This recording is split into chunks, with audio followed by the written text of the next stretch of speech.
And welcome back to another episode of Minister of Truth. I am your only host on the show. And, it's Monday. Everybody hates Monday. Wait, did you know? What's up, fuck your feelings? Did you know Monday? Monday is an old term used by white supremacists to say black people. Because you know what? Nobody likes Mondays.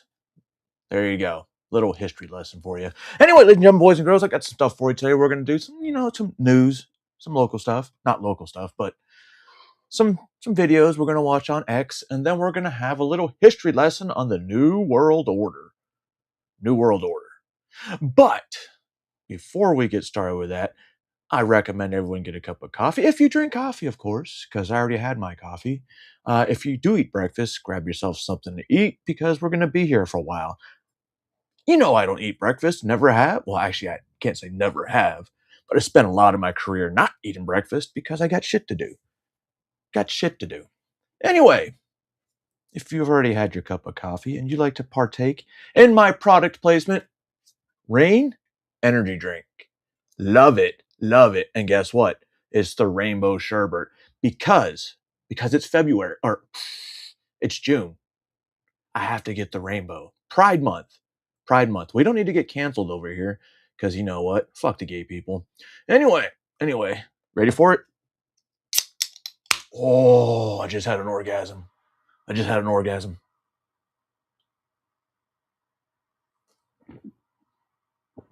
That's good. Anyway, ladies and gentlemen, let's get started with the first song of the day. This is from 1990. Wow. This is old. Don't ask me how old. Hold on. At least 17 years. Holy fuck. This song is at least 17 years old. But while it's playing, go get the stuff that you need, to sit through, because it's going to be a long one. And I'm going to go set up Rumble while we do this. So for your viewing pleasure, go get your stuff.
I got special shower here, guys.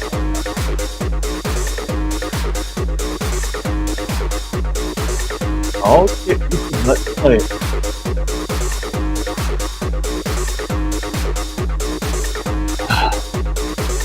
I used to listen to that song before I went out drinking. Because you know what? Bum bum bum bum bum bum bum bum bum bum bum bum bum bum bum bum. Dude, and that song's 10 minutes long, so you're fucking pre-gaming like a motherfucker. And you know how we used to pre-game? I don't know if I should tell you all this. This is back when Smirnoff Ice first came out, right? And we had Camelbacks. So our thing to do would fill up the entire Camelback, and then you got to drink the bitch. Got to drink the bitch before we leave, and that's just for one person. And we would fill it up for every person going out there. Or One funny thing, I used to drink a whole bottle of Cask and Cream before I went out to the club. I don't know why.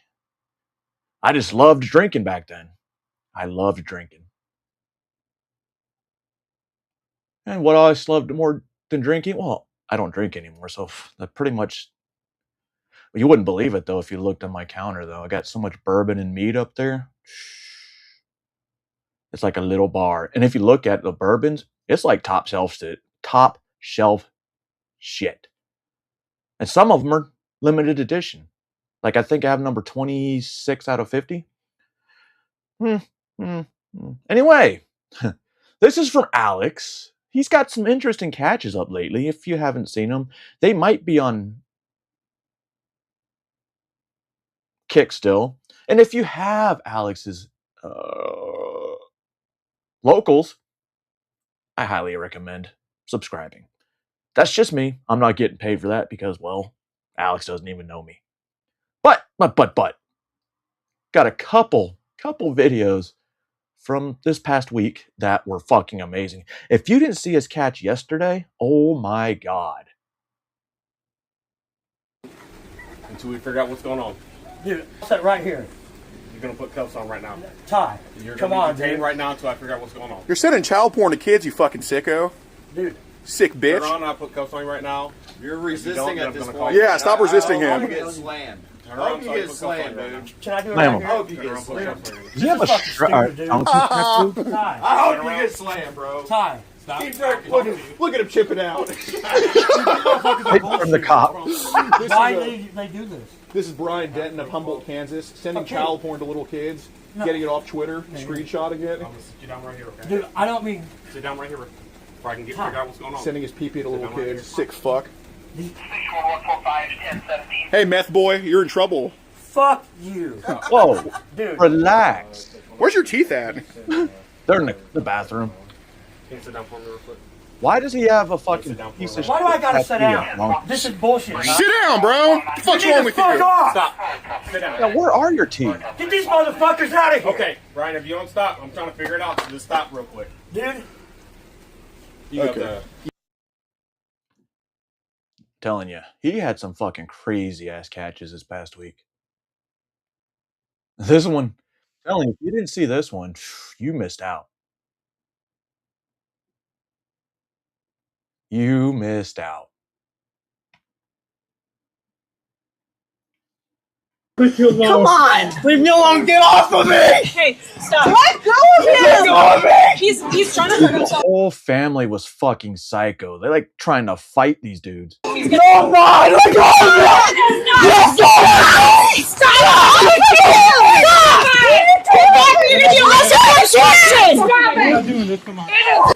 Look at that. Level. Oh my god! Get him, Alex. Hold of that. What's wrong? Stay out of it. Leave him alone! You guys, you are an asshole! I'm not gonna tase anybody. Hey, you! No! No! Who are you? There you go. Who are you? Come on! Leave me alone. Get off of me. Hey, stop! Let go of him! Let go of me. He's trying to hurt himself. He's No, Brian, let go of me. Yes, stop!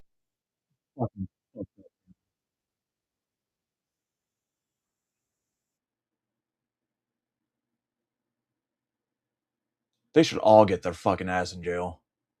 Because they were enabling like that fucking faggot like a motherfucker. Oh yeah, you smile. Sawyer Bills You smile. was looking at You child smile. porn online. No, it was not. Mom's chipping out right here. No, it was not. Oh yeah. She's not tripping out. You know what? They're chipping out. So I'm not. Sawyer was trying to resist arrest and put a rock to his head. We had to throw him to the You know ground. what, you guys? Stop it.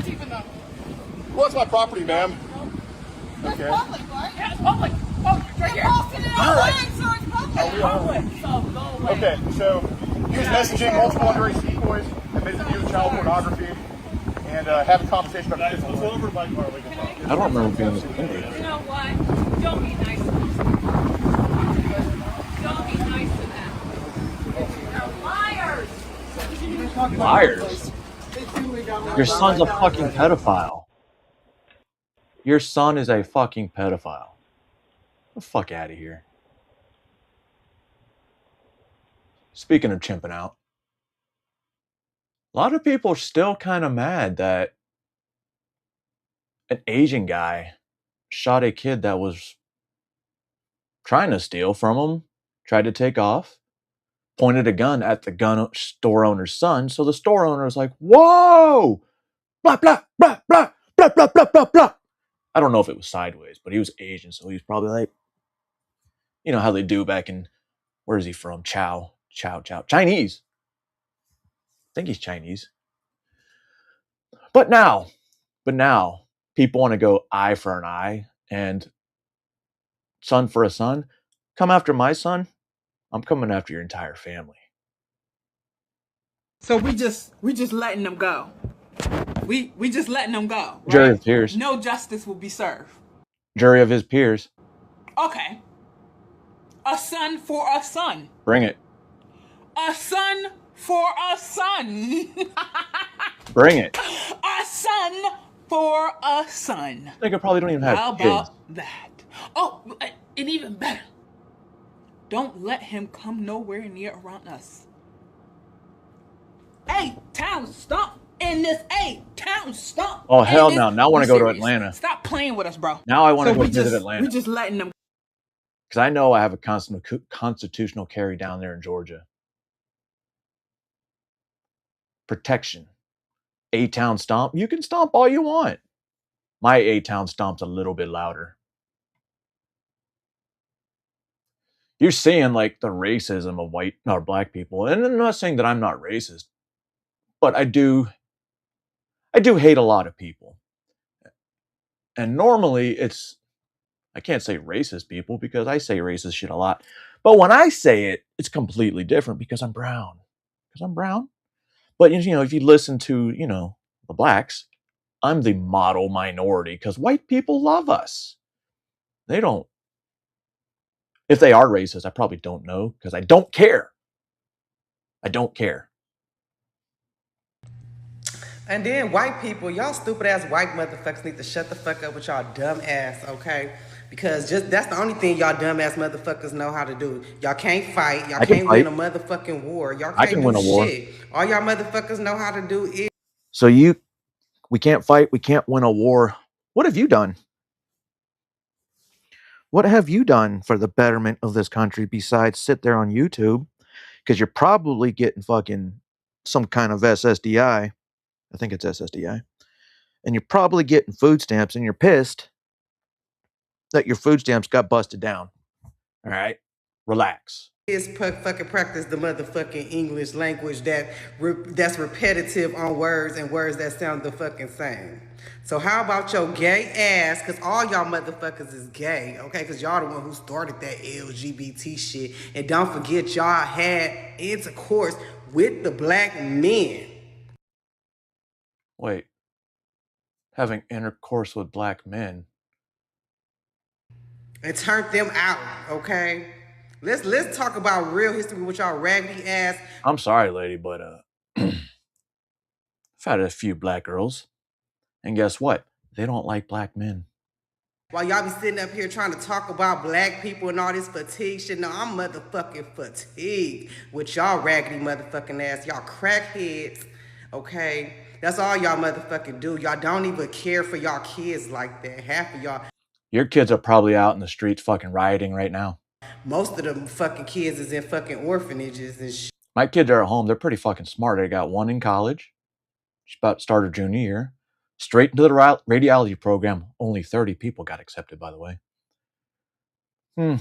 My kids are doing good and great things. And fucking child protective services or one of them CPS, something like that.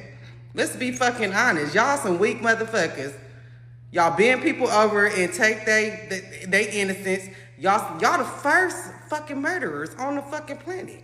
The first ones. Y'all taught everybody how to You mean Cain and Abel? Were they white? do all this bullshit. The gay shit, killing shit, all this bullshit. And I know some white little hillbilly raggedy motherfuckers that don't even know how to read or motherfucking spell. Is she talking about me? I can't read or spell. So what the fuck is y'all talking about? Shut the fuck up. Y'all talk about some words that was made up by the Europeans that consist of Greek and Latin. Okay, so Shut the can we fuck say up. Y'all nigger? don't even know what y'all talking about. Dumb motherfucker. So niggers, And then Greek and Latin? I've never heard of that. Now I'm kind of curious. Because most of our words come from Latin.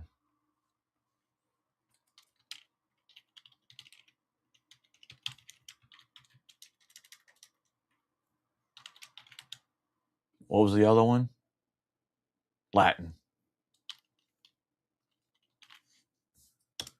All right. Let's move on.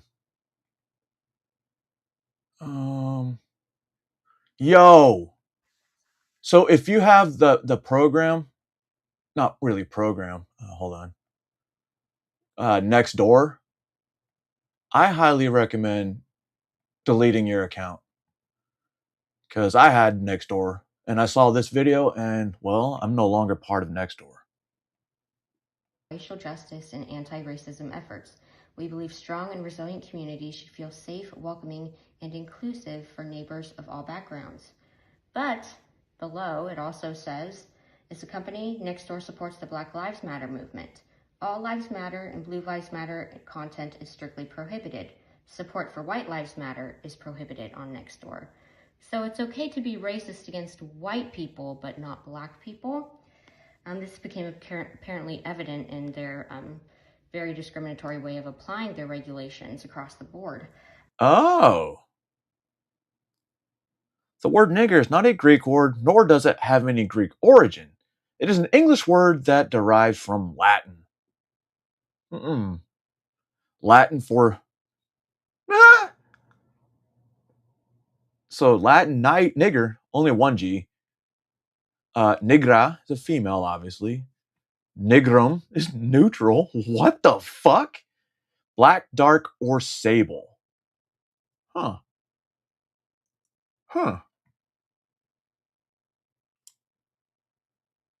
Yep. Yeah. It's not Greek at all. It's Latin.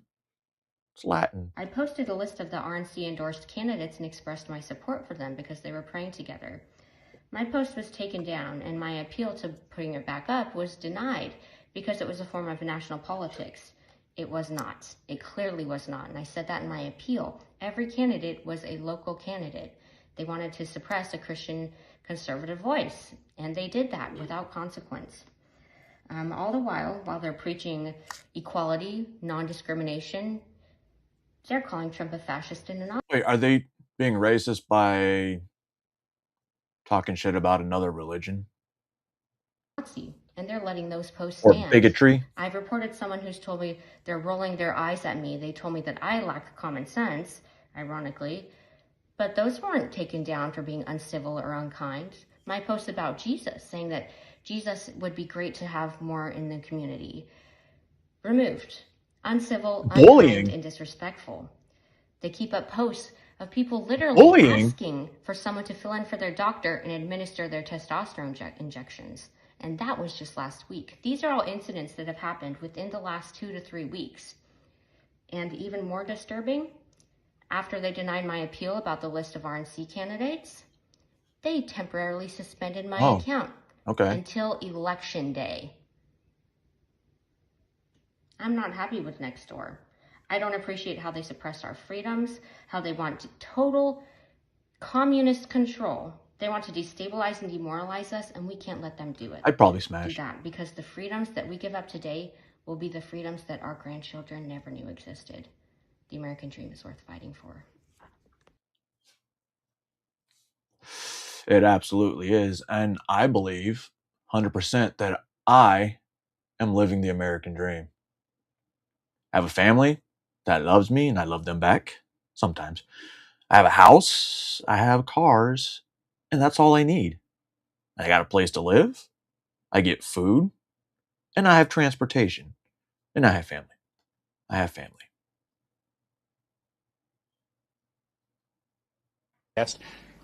Is So it's weird watching Democrats get behind an actual Nazi. An actual Nazi.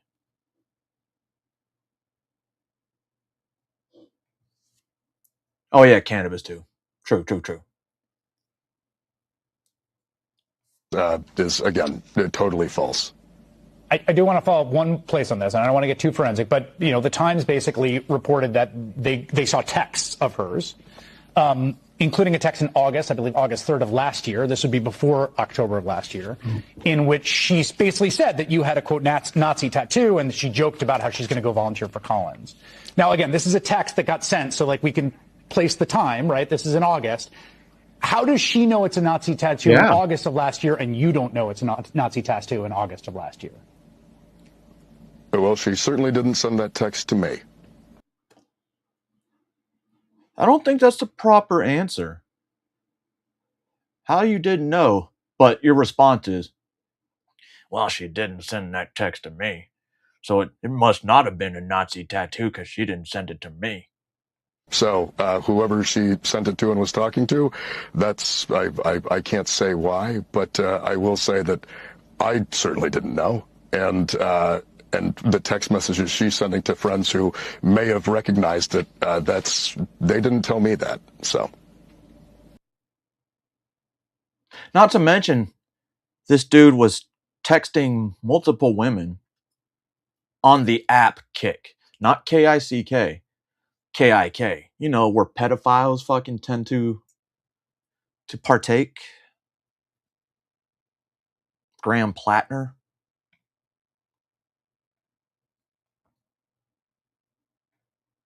All right, we're going to have another interview with Nancy Pelosi, and Nancy Pelosi is not very nice. Not very nice. But this Jew reporter, ooh, I can make an exception. Hi, Congresswoman Pelosi. God damn it.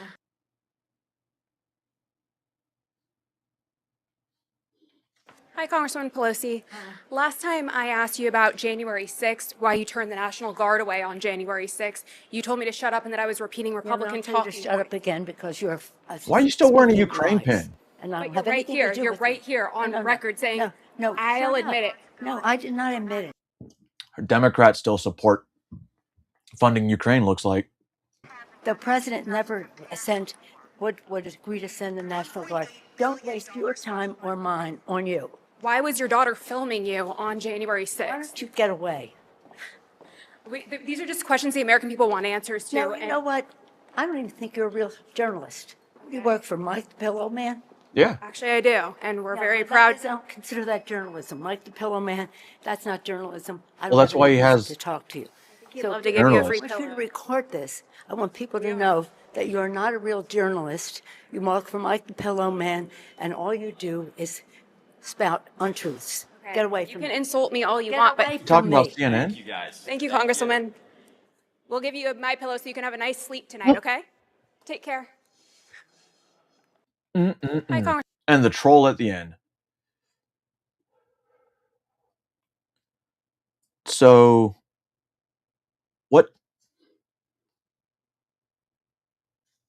what designates you as a reporter? Huh? Miss Pelosi? What exactly designates you as a fucking reporter? I mean, I got videos of dudes wearing press on a body vest out in Delaney Hall protesting still. You're not neutral. You're not neutral.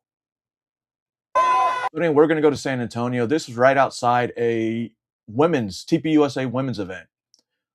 And, well, let's take a look on the outside. It's probably fucking Code Pink.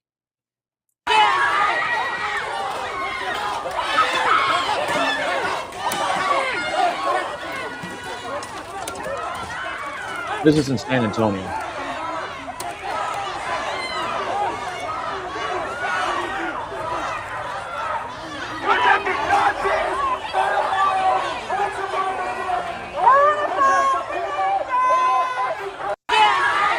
Dude, this is outside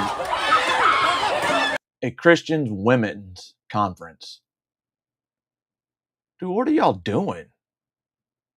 What are you doing by doing that? Still getting paid, I believe. Still getting paid. But that seems like a stupid place to go and protest. Now we're going to go from protest to, well, let's watch this. Hopefully YouTube doesn't say anything about it. But this is a fuck. I don't know where this is at. We're going to the bank. Y'all ready to go to the bank? We're going to the bank. God damn. Oh. What the fuck? Damn. Oh, got him. Damn. Yo, what is Damn. Dude, he's still beating his ass. Ooh, oh my god. She just, oh my god, he just punched her dead in the face. Hey, come Well, that girl got punched like 3 times. Oh my god, she just said He got nigga. dude. Oh my god. Okay, she deserved it, y'all. What the fuck? Oh, damn, no, damn. Get him, Damn. white boy. Oh, did you sucker punch the girl again? Oh my god, and she just keeps saying it. Oh my god! Oh my god, yo. Fucking emo here. Damn! Oh, here come another motherfucker. Oh shit. Damn. Get him. Get him. Damn. Oh, I don't want to see that. Whoa! Whoa, emo head. Oh, they damn. Oh, dude, over He's there. about to choke that bitch out. Shit. Oh my god. Guillotine. He's getting too crazy. Lift him up. He's up in the air. Now the purple coming. Oh shit. Who pulled the gun on someone? Hey, let him go. Dude's doing a grounded pound. I had no idea. I just heard them and started recording. I ain't gonna lie, it's a tie.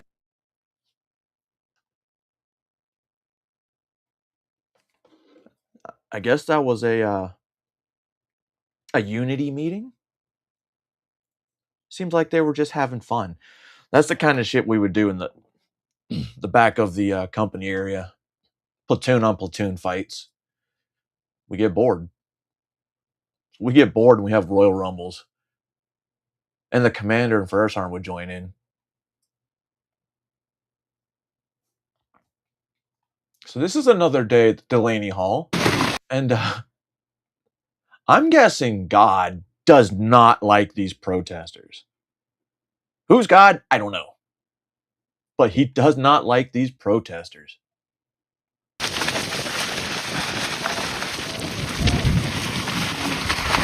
Oh, what are you gonna do? This is strong wind. Oh. Governor's Court? Oh. There goes your tarp. There you go. Take a picture. What are you doing? It's wind. Oh, your tent's gone.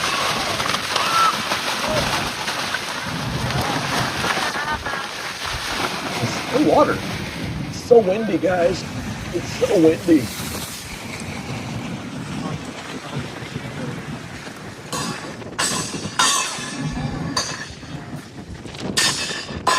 Dude, you're not doing it right.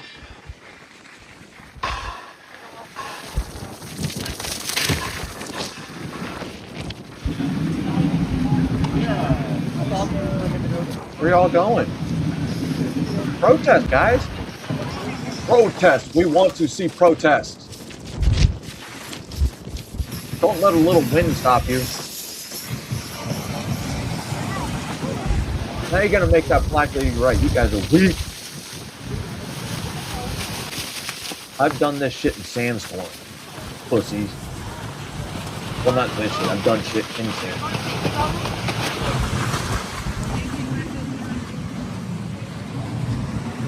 Hey, whoa! That's the faggot right there. This dude says he's press. Does he look like press?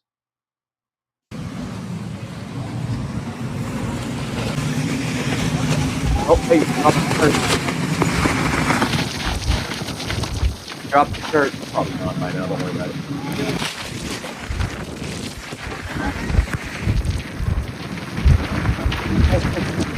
Yeah.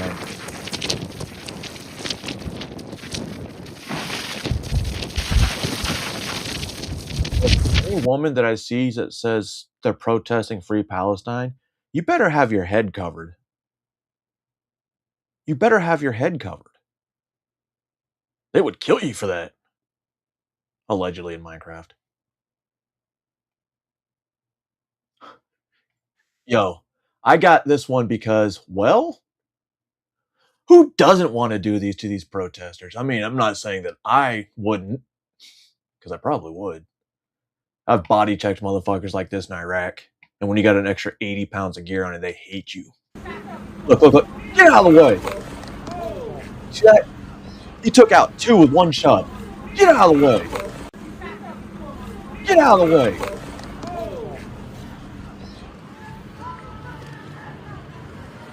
My man.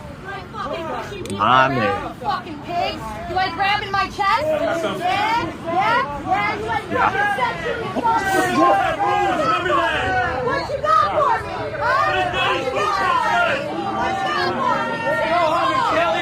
You know, they're talk a lot when they're behind backup. Oh, there's a bunch of guards. Oh, look, let's swarm after, we got shoved halfway down the street. Good for them. Good for them. And they're not being so nice to these protesters anymore. I mean, who would? And a lot of these protesters, they're probably from out of state.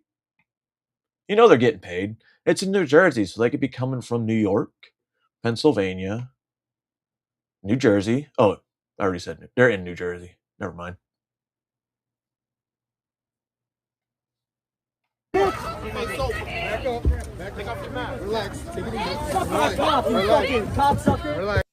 So all the shit they're doing to block the roads inside the facility, they're like, man, fuck you. Fuck you. I can't find the video where they were trying to block people from getting out. And so the cars were coming through and one of them fucking hit a protester. It was beautiful. It was beautiful. Shut the fuck up. Take it easy, relax. Shut the fuck up. Sorry. Nice mask. I have one of those. I don't know where it's at. Fuck you! One ball. You guys can stand to the side, please. You're gonna stand out on here, stand over here. Surprised somebody's made a racist comment. Back up, please. Back up, Back up. Pick that up, bitch. Pick that up, bitch. Move it, bitch. Move it. Pick that up, bitch. Wow, he's talking down to black people. Here it comes. Press guy. Mr. Press guy. Citizen off the property! Their security guards off the property! Off the property! Touch us off the property! See? Motherfucker's not press. He's a protester that's using that. You'll be sued! Oh my God! Fall back, Gio. Get your ass back on, bitch. I can't believe they're talking good black people. Fall back.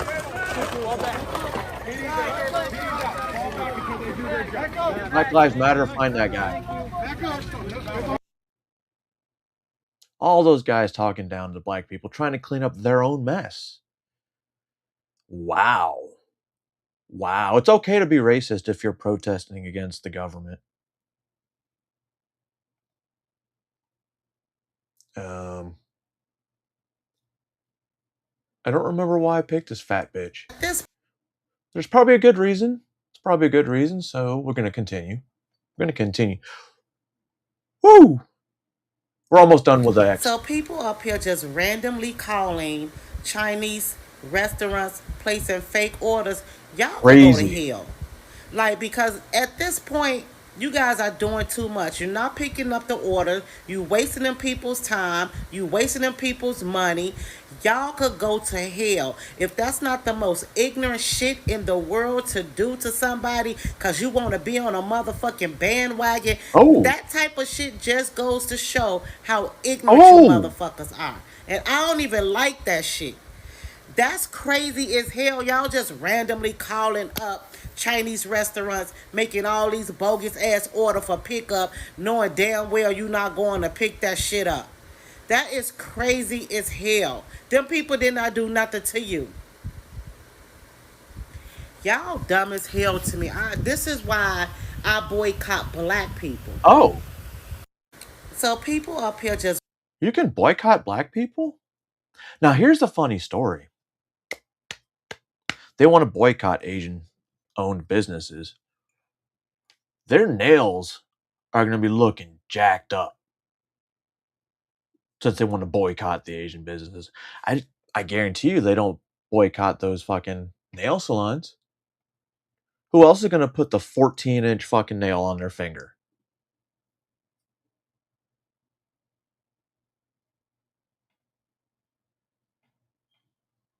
All right.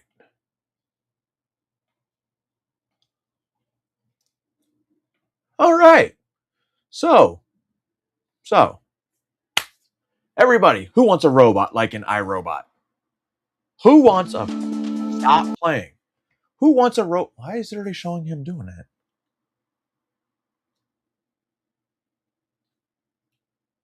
So, martial arts robot in Japan, I believe it's Japan, was doing a martial arts exercise or, demonstration. Well, for one unlucky observer, didn't work out.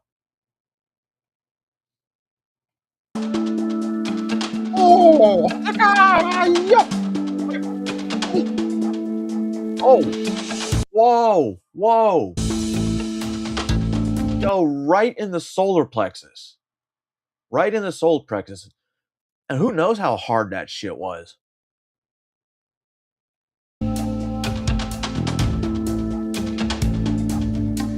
Fucking Terminator 2, bro. Terminator 2. We need to fight the robots. We need to find Sarah Connor. I'm getting a spam call. This shit's crazy. I'm not gonna lie. I do some crazy shit on spam calls, especially if I was doing a road trip. Cards extended warranty program. Bro, I used to fucking just go crazy. Crazy. And these people do too. Spam call.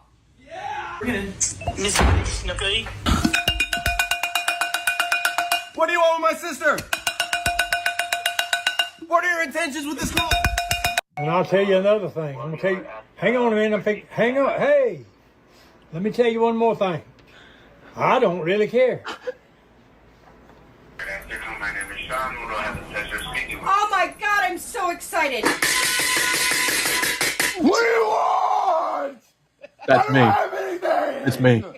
Leave me the fuck alone. Okay, did you record Or what it? I would do, especially if I was driving, I would make it look like I'm getting murdered or I'm about to murder somebody. And I was like, is it okay if I do this?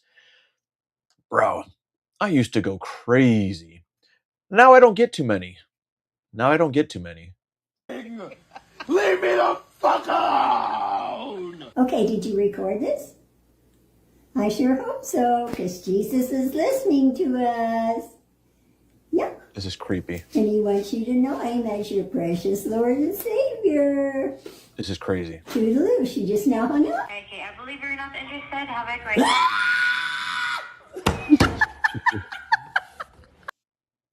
great Americans. One thing I did learn though is if they do call you, never say anything positive or your name or even talk. Just wait for them to talk first. Because you're going to be like, hello, and then that's it. They're done. They're going to fucking make you say something. They're going to be like, yep, you agreed. Now this guy, I don't know if I played this, but he was killing these motherfuckers at a congressional hearing. And I'm going to say it again. Said it before. Say it again. Marco Rubio, 2028. In Why is she leaving? I'm going to answer her question. I will. Oh, she's going. Okay, I got it. Well, thank you for coming. Representative's time has expired. Representative Salazar is recognized. Yes, and giving contracts with no transparency Can I is borrow your exactly the time to reason answer? why you shut down USAID. So practice what you preach. I yield my Oh, time. she gets to scream now too? This goes right to the point of transparency. You're absolutely wrong about the way the money flows. It's pretty straightforward, and I'll share. So I'm going to have to reclaim So my when- time again because well, then, the what kind question of process about is this? They get to corruption- ask the questions and you don't get to question about- answer? This Because you is make my these time, defamatory Mr. Chair. statements and no one can talk here. If This you is crazy can't, for me to answer the your onus question. is on you to prove joke. that there is no corruption He's trying. happening. Well, how do That I is prove it if your you don't let me talk? responsibility as the Secretary of State. And you know what? Normally we would have access to that data. That's the You do. transparency. You just don't know where but to you're look. not. You don't have this time yet. How can I answer the question? They don't even give me time. I've had to use their time to answer your questions. Yes. In Why my is she community, leaving? I'm so going to answer her questions. I will. Oh, she's going. Okay, I got it. Well, thank you for coming. Now let me go on. Tried to stay under Let 5 me go minutes. on. Oh, you tried to stay. Yeah, please. Well, I It's can not answer funny. that. It's not funny, Secretary. Now, What's not funny in is Iran that- now. Well, you don't. In this Iran is- you now, can't even I answer reclaim questions my here. time. I reclaim my time, Mr. Chairman. You He's guys make these interrupting me. statements and no He one is can respond. interrupting me. Yo, they're literally crying now. Our government's a fucking joke. These hearings, these fucking congressional fucking inquiries, they're all fucking jokes. They're all jokes. It just makes these motherfuckers look like they're actually working when they're not. They're wasting our money with some of this bullshit. I'm doing it. I'm asking you to reclaim those seconds back. No. Now in reclaim those seconds back. No. Now in Fuck you. Now in Iran, what goes around comes around, Mr. Chairman. Not taking me at my word. It's a fact. We're no longer conducting sustained strikes inside of Iran to degrade their military because Epic Fury is over. So I have one last question for you. Mr. Secretary, who won the 2020 presidential election? I'm not here to answer a question about 2020. This is a foreign affairs committee. Okay, great. You Applying can't answer the political question, No, I even don't though we answer the- all no, know that I don't President answer the Biden won. question. See, she's got nothing to do with what the subject's about. Oh my God, bro. Because the Secretary of State, I do not participate in domestic This is political not about issues. domestic political issues. certainly This is is. about our You're democracy. asking me to. Oh my God, bro. Opine, just like I don't do campaign It rallies. seems like I don't you- do because as it's- Secretary of State, we're not supposed to. That's been the long tradition of the department, and you should know that if you've been on this committee for any period of time. And Mr. you're- Secretary, Get her. it seems like you have an issue admitting facts. You can't say that the president lost the 2020 election, just like you won't admit President Trump is losing this Well, I don't know about the 2020 election being free and fair now. Look what happened in California.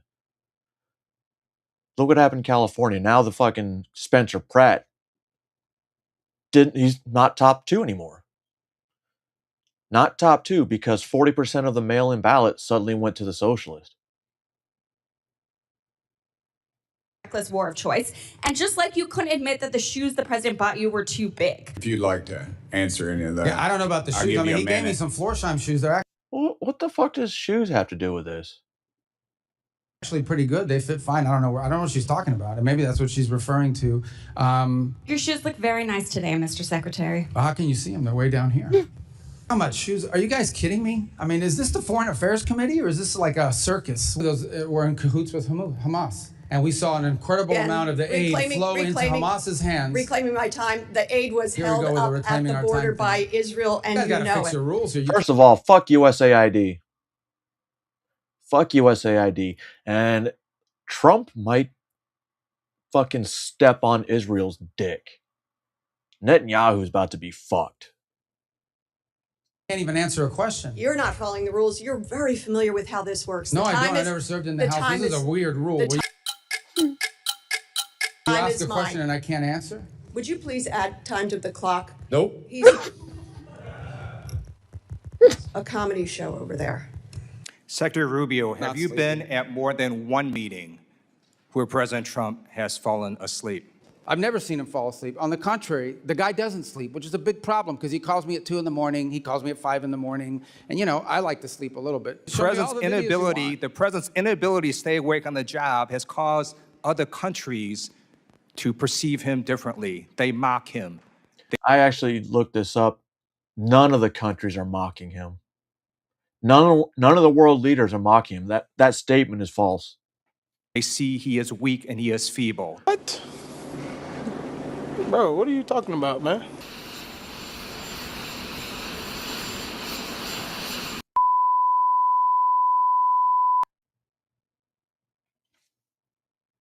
Just saying, these committee hearings are all seemed clear. Waste of tax dollars. Well, that would be the same thing.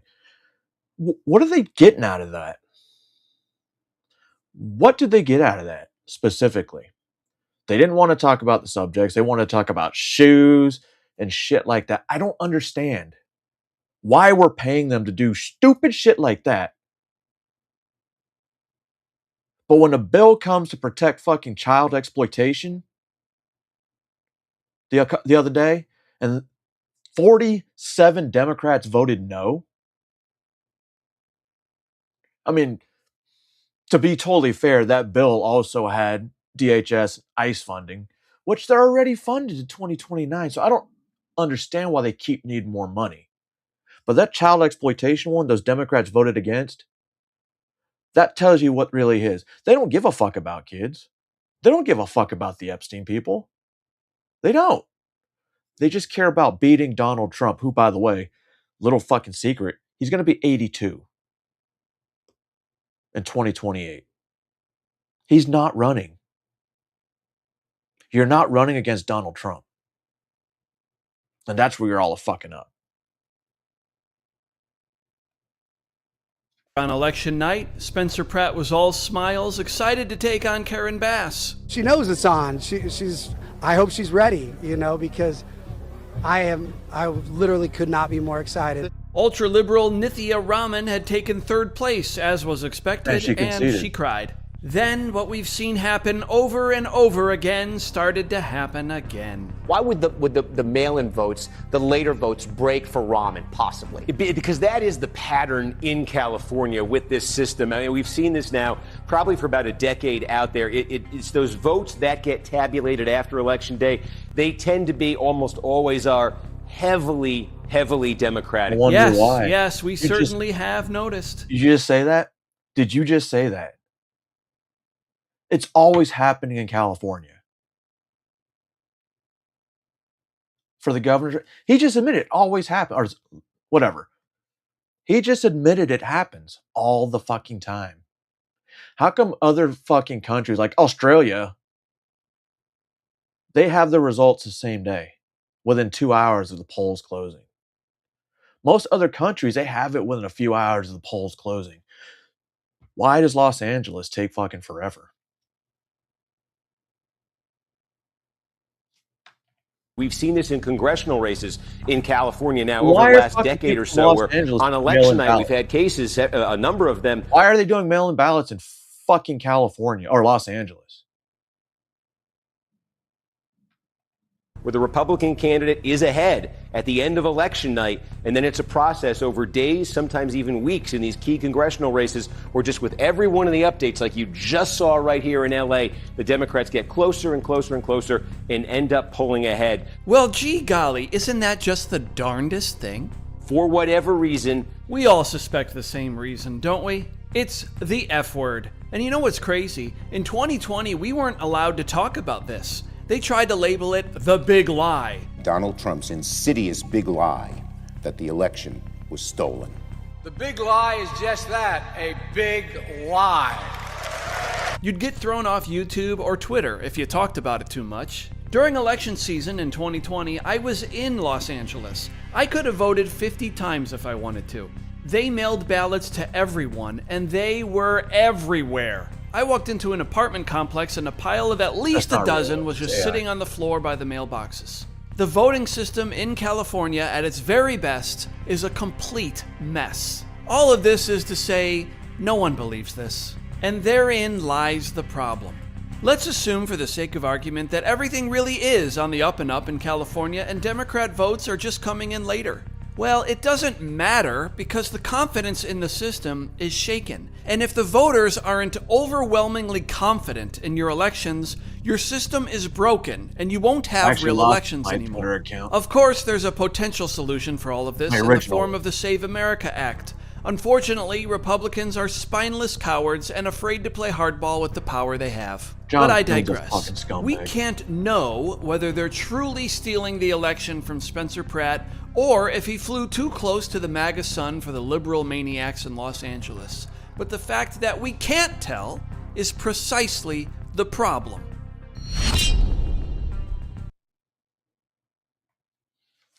The entire country's seeing this.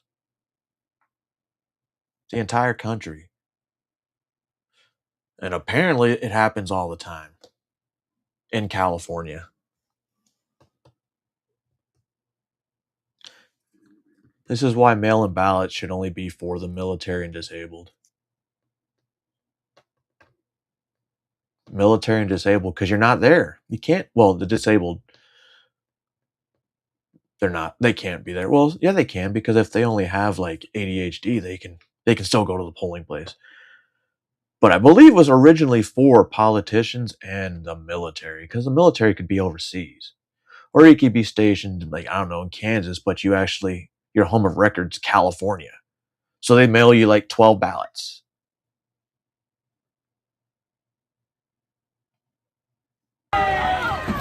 Oh, I did get it. I did get it. All right. So they were blocking all these cars from coming out. So they had like a fullback almost. Once they'd opened it up, people were coming through. And some retard gets like, oh, let me keep yelling and try to hit a car. And then, oh, wrong. Oh.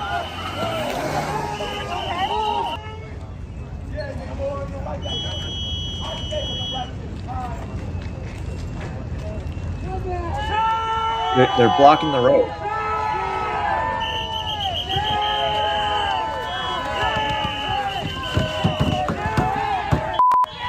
Blocking the road, now they're assaulting the vehicle.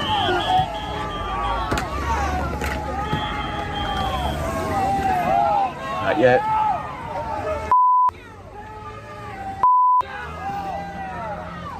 Get out of the road, fool. There it is. Maybe they cut early. Or maybe the protesters should have gotten out of the way.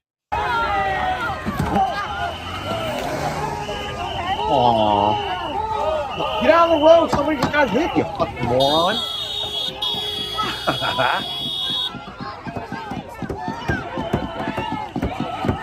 Fast forward to get out of the way.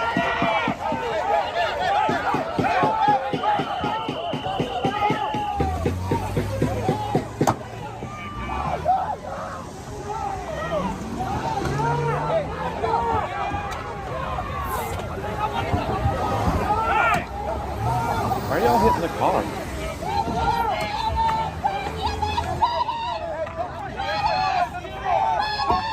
Hey, Nick. He's fine. He gets up and walks away. Now I'm going to run over.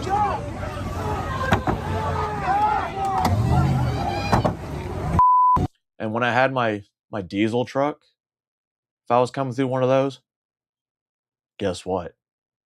I'm going to roll some coal. I love that diesel truck. Garnet.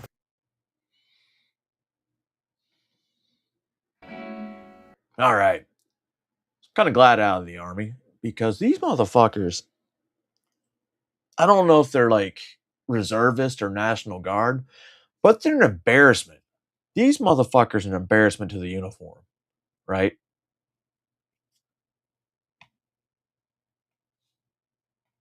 I'm a battalion commander. I'm Sergeant Major Delia Quintero, the Inspector General Sergeant Major. You know, there's no way this fucking fat ass is active duty. No fucking way in hell. She's built like a fucking walrus.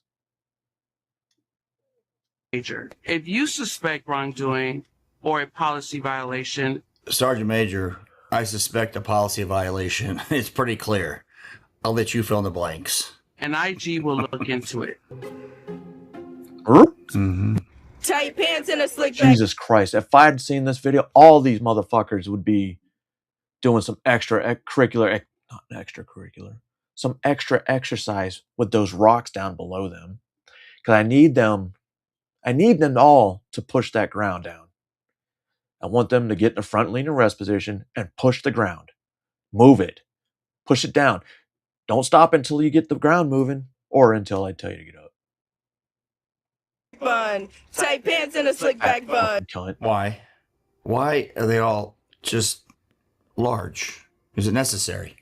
Any of this necessary? Answer, no. But it just keeps happening over and over and over. If I employed you and you danced around with my uniform on, I'm firing you. I don't care what the job is.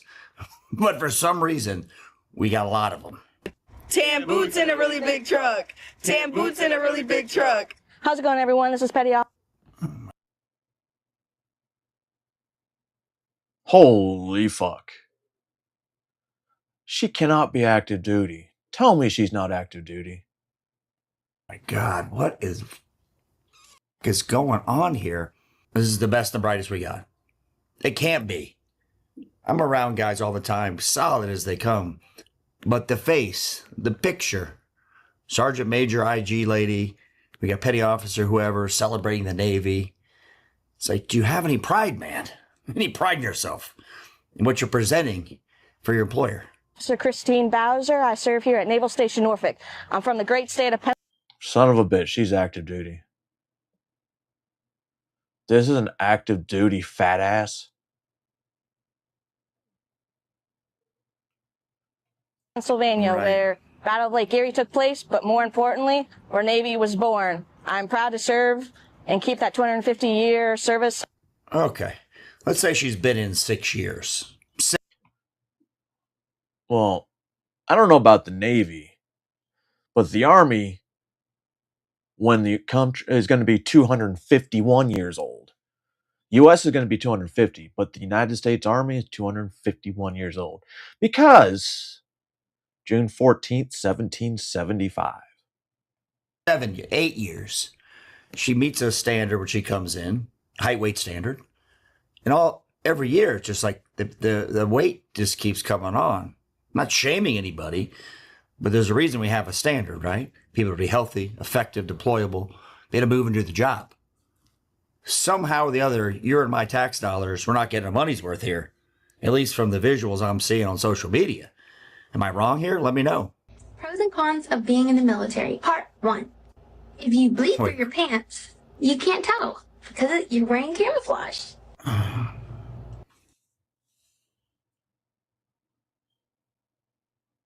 Did she really just say that?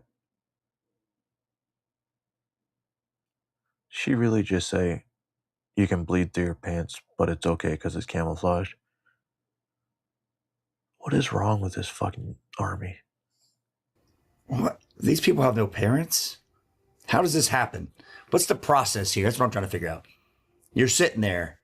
I got to make a TikTok. You go, well, if I bleed through my camouflage pants, no one will see. Why? And this is all over the place. It just doesn't end. Like, who raised these young people? Do they not have any... They not realize in 10 years from now, I may go, hey, I want to employ this person. I look at their social media history. I find it with AI, and I go, no, I'm never, ever employing them. I don't trust their sense of judgment. Yo, this is an officer. This is a fucking lieutenant. Ooh, try not to take a poo. Huh? Okay, we got a second lieutenant who's videoing herself First urinating lieutenant. in the field. First lieutenant. Second lieutenant's a gold bar. In what world, in what business, any business, would you go, hey, employee, what in the F are you doing? What are you thinking? What's going through your head? Do you work for me? Or are you a social media star? What in the hell? Like, I thought this was getting better. Supposed to be, allegedly. Heard just the other day, there's a guy, his job is just to can these people. But can they not send this down from their basic chain of command and be like, stop doing this immediately? Yeah, they can And actually. if you do it, we're going to put you They can do a memorandum for record. They can absolutely ban this. take money from. I mean, something's got to happen here. Or is this the best we got? Maybe this is the current state of affairs. I'm just out of touch. I want the people to know this, whoever follows me. I may not be the prettiest sailor. I may not be the best. I may be annoying and a pain in the ass a lot of times. Right. But you know what? It doesn't matter to me. Because what matters to me is the life I have begun as a United States Navy sailor. You may think, oh, well, she's just a sailor. No, I'm not just a sailor. Yeah, you I don't know what I think. Oh, good God.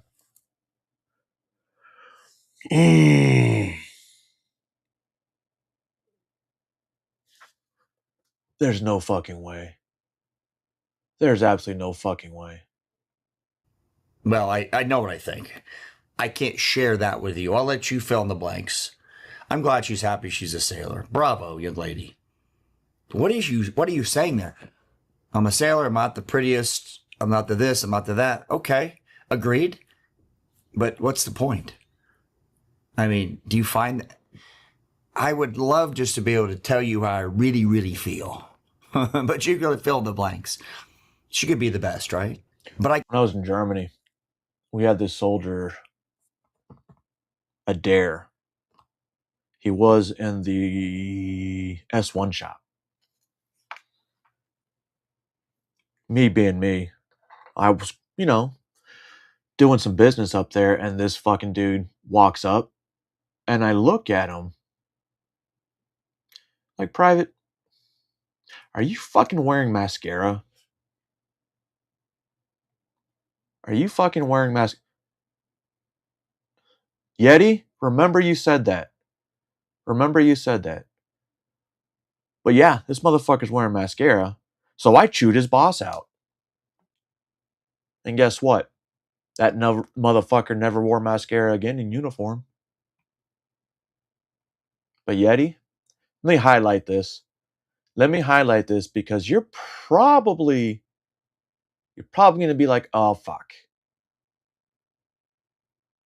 I can tell you when I went in and said join up at 17, I was nothing like this. Like I had some sense of awareness, and so did everybody around me. You run into that guy who's kind of different. You're like, wow, he's strange. It's a different guy. But I guess maybe we're just seeing more of them on social media, you think? Is that what it is? I just wanted to give everyone a quick update that the Army finally recognizes me as a female. So this is one of my first days doing makeup and uniform. Got my nails painted natural color, and eventually... Congratulations. You'd be wearing all that makeup. I don't give a fuck if you're male or female in uniform. Actually, I will be getting my hair done. So let me know what y'all think about my work makeup. What's up, everybody? It's Captain Stephanie Marie Simon, favorite Marine and pro boxer. She's the same one that videoed herself urinating in the field. Says, I hope I don't poo, with a Marine Corps uniform on. Let's set the context. She's going to tell you that all the standards are exactly the same for men and women. I'm going to say they're not. She's going to say MOS training's the same. But let's say you require a first-class PFT to get into that course at schoolhouse. First-class PFTs for women are wildly different than men. So the standard's not the same. Combat Arms, MOS, Marine. Men. There is no fucking way that these females can do this. I'm not saying there are people that can't, but when it comes to pull-ups, it's not even close. There's no way I've ever seen a female do more than 8 pull-ups. Right? Man. They get 3 minutes and 45 seconds to do push-ups? Well, if you're a male, in the Army it was 2 minutes. But in order for a male to max from 17 to 21, he needs 71 push-ups in 2 minutes. In order for a female to max push-ups, she has to do, guess what? 32 to max. Women are the same? Women are the same.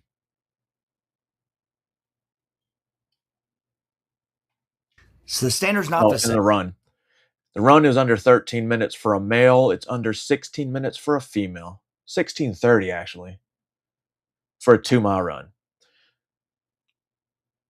Or for a 3-mile, like I average 6 to 7 minutes a mile. So yeah. Combat Arms, MOS, Marine. I'm an amphibious assault officer. Yeah, you ain't tracks, you ain't shit. If you're an Navy person, you know what that means. Right. I'm going to dispel this myth. There's no such thing as a male and female standard for these combat arms. MOS is There is. Some require first-class PFT. I'm going to put the graphic up.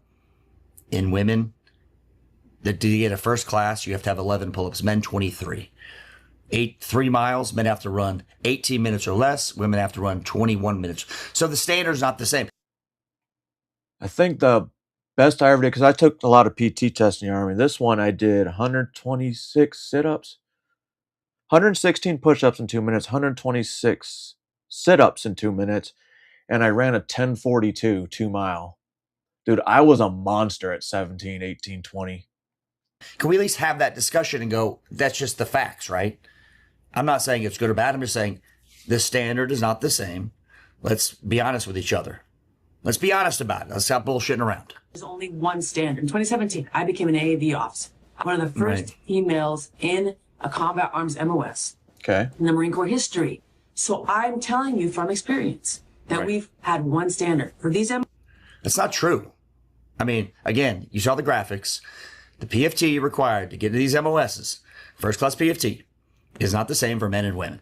Because men and women aren't the same. We know that. Now, is she capable of doing the job? I'm sure she's outstanding. She's a boxer, professional boxer. I think she's a reservist. Oh, okay. But this is not the norm. She's an exception to the rule. Like the video I did here about the Ranger, the female Ranger, said she was the best candidate there was. No. They lowered the standard for the first couple female Rangers. They lowered the standard for them. She could have been, but when you see so many people getting pushed through because of what their genitalia or where they look, you go, it's the same thing again. MOSs, I went through there's when it was all always males. only been one standard. There was never a male and female standard. No, she's not being truthful. The PFT, again, is different. Male and female is different. Now, most jobs are support jobs, so it doesn't matter, right? It doesn't matter. You don't have to have PFT required, have the minimum. For certain combat arms jobs, there's a first class PFT required. If you don't know what that is, again, the graphic, if you don't make it, you can't either go into that MOS and or lateral into it. Just the facts. Might have been a male female standard for the PFT and the CFT, which are annual requirements. Those are administrative requirements. They're not. That are separate between male and female, that are also separated between your age, right? Administrative requirements? Because the older you get, from 17 to 21, then you move up to 22 to 25, 25 or 26. Some of those fucking minimums go down, but the maximums go up because that's technically when you're in your prime. I didn't really hit my primes until I was in my 30s, mid 30s, which was weird because I was still a fucking little monster before that. But that's when I was doing Spartan races. That's when I would deploy to Afghanistan, come back in a month and do a 30-mile Spartan race. Bro, I was a fucking beast. Beast. And then COVID happened. They closed my gyms. What the hell does that even mean? What does that mean? It's not an administrative requirement. It's a requirement so you're capable and fit for the job. So she's talking in circles. Again, I'm sure she's a lovely person. But there's a lot of this just, can we just have a real conversation? I mean, am I talking a different language? Am I wrong here? Probably, right? There's differences in that sense, but in terms of your MOS, your actual job, there's one MOS school per MOS. And in that school, you have a certain amount of tests, whether they're physical, academic, whatever. Okay, let's just stop. We have to agree that male and female have different standards. Yes. And if you're capable in the MOS, no matter what if you're male or female, outstanding. But I'm not going to dance around the words and not say what the facts are because I can't stop. Constantly hear medics that can barely drag a 180-pound male. They cannot. Firemen's carry a 180-pound male. You want these women on the front lines when not only you got 180-pound to 210-pound fucking grunts, they have 80 pounds of fucking gear on them. They won't be able to move him. I had male soldiers that couldn't move them. The sky's blue and it's dark outside. I'm like, well, it's not really blue, but no, it's blue. Say it's blue. Say it, boy. I'm a battalion commander. No, you're not. You know what a battalion commander is? Where are your ranks, sir? I do not. No, she is a real battalion commander. What? Verified. So this isn't just a dependent or No something. shit. And battalion commander with this behavior. I don't care what job you do. You're a commander, you're a manager, you act any way. This is the only business besides any other. I guess they did a government job. You can do whatever you want. And I expect better out of these people. Now, has it happened forever? We just see it now. You think? It's always happened like this. We just see it documented. Yeah. Or do people act more foolish when they're documenting themselves? Which one is it? I'm just deputy. What's your first name again? What's your Yo, he's a cop, you dumb cunt. He's not in the military. Name. Race about race. Your first name. What's your first name? I missed your first name. Are you a petty officer? You're not even Are you a saluting, staff right? sergeant? No, ma'am. Deputy. Okay, what is your rank? Just a deputy. Okay. You can look and see my records. I really want my umbrella. I came over here. Okay. What do you do with these type of people? Well, I can tell you what happens is nothing. All right, you get Lieutenant Colonel Schiller came out and said the Afghan withdrawal was a mess. He gets put in the brig and arrested. We get these people constantly that act just unbecoming, and there's 1,000 reasons they should be asked to leave the job.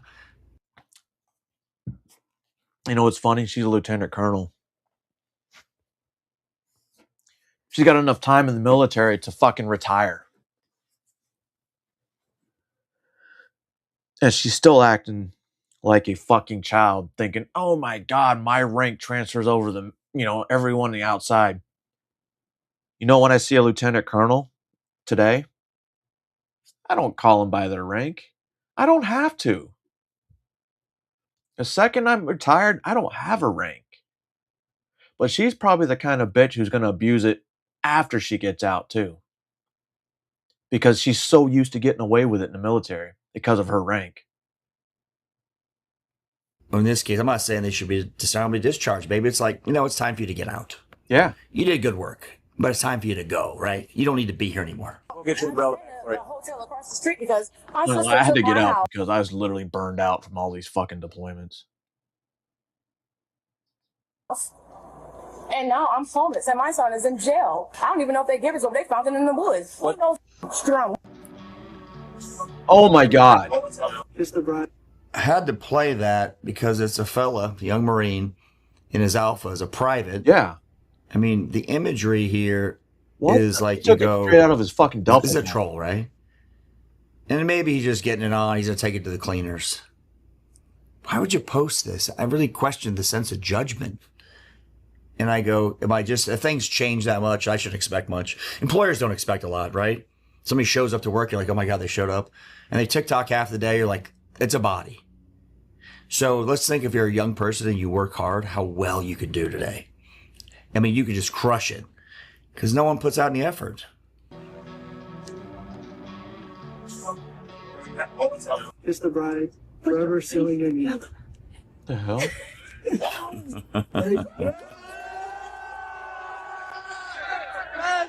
How long does that marriage last? Yeah. I love to see people get married. Hopefully they have children, they're happy, and go on about their way. I was sitting here talking to a bunch of guys where I'm at this weekend. All of them are former military guys, career guys mostly. Most of them have had 2 to 3 marriages. I mean, just the facts are nothing but the facts. Career guy here. 2 marriages. See what's going on there? Somebody takes a pillow to the rifle range. What? Now, that's something a boomer would do, right? Back hurts, knee hurts, neck hurts. A pillow. Like when I used to get the prone position to fire these weapons and then prone unsupported. Let me tell you, that shit hurt me at one point. And I was like, man, fuck this. But then, I just said fuck it and shot anyway because who doesn't want to shoot a weapon with free ammo? Free ammo and nice optics.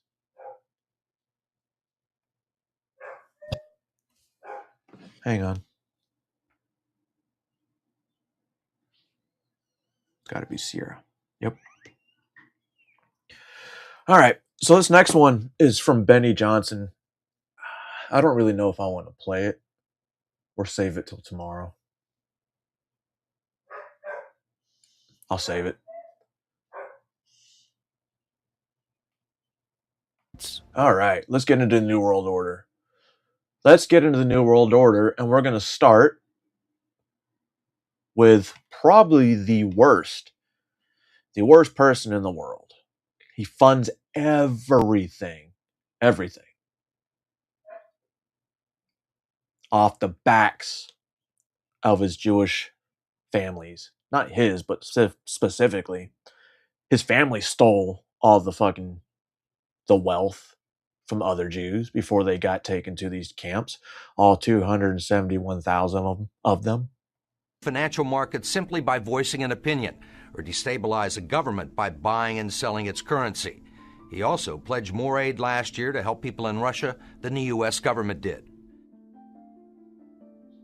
Few people have been called kingmaker, philanthropist, world changer, and possible war criminal, all wrapped in the same person. One man has worn all of these crowns and has been proclaimed as one of the greatest humanitarians in history, adored by the progressive left worldwide. He has also been called a villain, criminal, and robber baron, responsible for the destruction of economies and societies, making billions at the expense of the very people he claims to assist. But he also has been called a betrayer of his fellow Jews. Let's take a closer look he looks at like George something out of Soros. Star Wars. Who is George Soros? Why is his background so questionable? Why have the left-wing media tried to hide the facts of his life? How did he become so wealthy just after World War II? Why do some consider him a great supporter of American terrorist organizations and someone trying to destroy the Federal Republic? Hello, I'm Colin Heaton, former history professor, Army and Marine Corps veteran, and welcome to this episode of Forgotten History.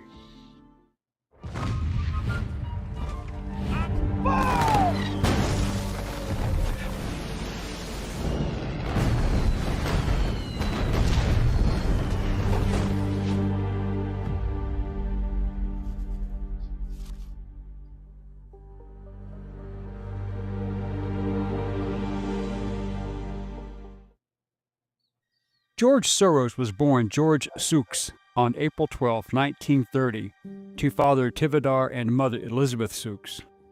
Sukes himself was a successful Jewish attorney in Budapest with great political connections.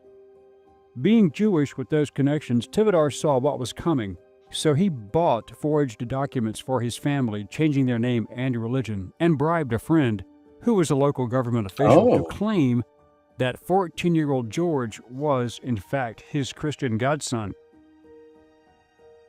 What follows is a serious indictment on the Soros family, and even George Soros himself. When I was staying with a friend in Austria in 1999 doing his interview, we went to the local meat market, where we were talking. This was where an older lady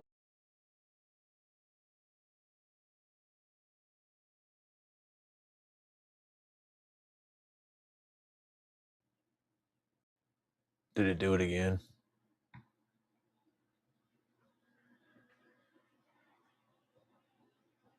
It did.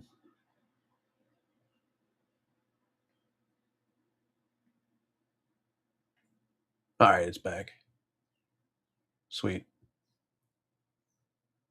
asked me in broken English if I was an American. I said yes. She asked me if I knew a man in America named George Soros. I told her no, because at that time I had never heard of George Soros. Then she told me a chilling story.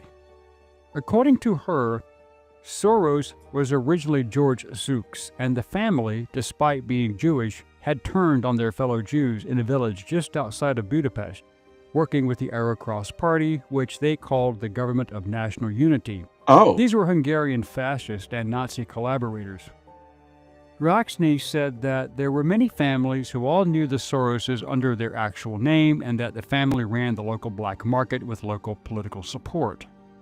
She said that, starting in early 1944, George Soros, along with his father, uncle, and a family friend, began extorting their neighbors for protection. Tivadar Sukes bribed local officials he knew in government and had new identity papers created, giving the family their new name of Soros, altering their background, declaring they were Catholic, thereby inoculating them from the roundup of Jews that was coming, which Tivadar Sukes knew was coming from his friends in the Budapest government. Elizabeth Roxney said that the Sukes, or Soros family, would offer to hide and protect their Jewish friends as the Germans increased their presence and the SS began their roundups just after Easter, including providing... Well, they probably stole their money and then the Nazis paid them. So maybe he was doubling up. New identity papers. This was where Elizabeth's story became even more interesting. According to her, the Soros family, under their new identities, assisted the Arrow Cross Party and took all the money, jewelry, furs, anything of value over several months as protection to hide them from the Germans, and later they took the titles to their property. Hungary's regent, Admiral Miklos Horthy di Nagybányai, had joined the Axis along with Romania and Bulgaria earlier, and he and Hitler had a very cordial relationship at first. Hungarian soldiers even supported German operations on the Eastern Front at a very high price. But Hitler began insisting upon Horthy handing over his Jews, saying they must either be exterminated or put in concentration camps, something Horthy resisted for almost 4 years. April 1944 was when Hitler sent Adolf Eichmann into Budapest to deport Hungary's estimated 800,000 Jews, with 200,000 being in Budapest alone, and most would go to Auschwitz-Birkenau. 100,000 to deport Hungary's estimated 800,000 Jews, with 200,000 being in Budapest alone, and most would go to Auschwitz-Birkenau. Hitler then sent SS Major Otto Skorzeny to kidnap Miklos Horthy Jr., forcing his father into compliance. Admiral Horthy resigned and was replaced by the rabid anti-Semite Ferenc Szálasi, the leader of the Arrow Cross Party. Dude, he kind of looks like according to like he could be in the bloodline of Putin. Look at that. Can you see a little Putin in the face? Szálasi, the leader of the Arrow Cross Party. But, according to Haraksny herself, when the bribes ran out, the Soros brothers, along with the fake godfather of young George, forced them to sign over their property deeds, essentially stealing their homes and farms. When the Nazis occupied Budapest in 1944, George Soros' father was a successful lawyer. He lived on an island in the Danube and liked to commute to work in a rowboat. But knowing there were problems ahead for the Jews, he decided to split his family up. He bought them forged papers, and he bribed a government official to take 14-year-old George Soros in and swear that he was his Christian godson. But survival carried a heavy price tag. While hundreds of thousands of Hungarian Jews were being shipped off to the death camps, George Soros accompanied his phony godfather on his appointed rounds, confiscating property from the Jews. Eventually, all of the Jews in their village, which she said numbered over 300, were betrayed by the Soros family and handed over for deportation, as Eichmann then deported 437,402 Jews to Auschwitz-Birkenau in only 60 days. These are pictures from 1944 of what happened. So you mean Auschwitz had 800,000 Jews from Poland? Hungary. But they were also getting Jews in Germany, Poland, Italy. There's no way Auschwitz could support that many people if 800,000 alone came from Hungary. To George Soros' friends and neighbors. She saw her entire family, parents, older brother, and sister, taken one morning as they were located hiding under the floor of a barn on their property. The reason she was not taken was because her father had sent her out at age 10 before dawn to gather eggs, which they would eat raw. Oh. As she stated, when I came back, my family and all of the others under their protection were being loaded on a truck with many other Jewish friends who they all knew, and I knew. All had been betrayed by the Soros family. I never saw any of them again. I was the only survivor. She saw George there that morning pointing to where people were hiding with a man she did not know. This was presumably his father's friend, the supposed godfather, who was a member of the Arrow Cross Party.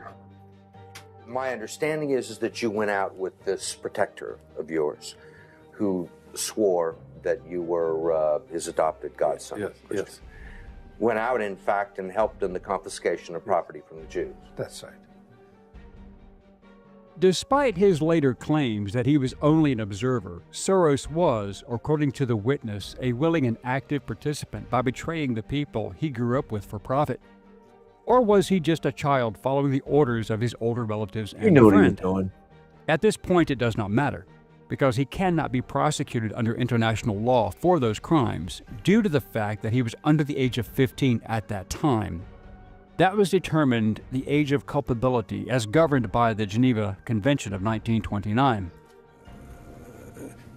Well, actually, funny way, it's just like in markets, that if I weren't there, of course I wasn't doing it, but somebody else would be taking it away anyhow. In other words, whether I was there or not, I was only a spectator, the property was being taken away.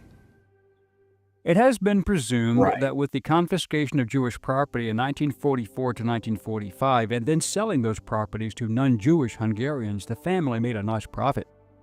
In addition, the cash, jewels, and other assets extorted from their friends and neighbors were probably traded or sold on the black market, and this would explain the family's expanding wealth.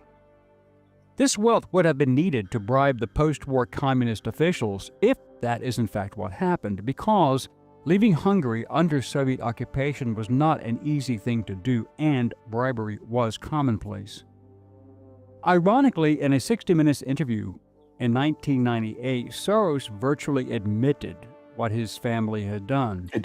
Soros had tried for years to have this episode removed from the CBS archives and scrubbed from the internet. Was it difficult? Not at all. Not at all.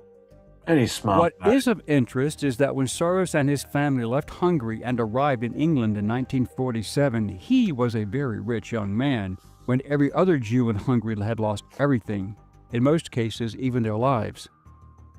George Soros studied philosophy under Karl Popper at the London School of Economics, but decided against becoming a philosopher and joined the London bank Singer and Friedlander. A bank, huh? In 1956, he and the family moved to New York City, where he worked initially as an analyst of European securities and became an expert in currency exchanges and European markets.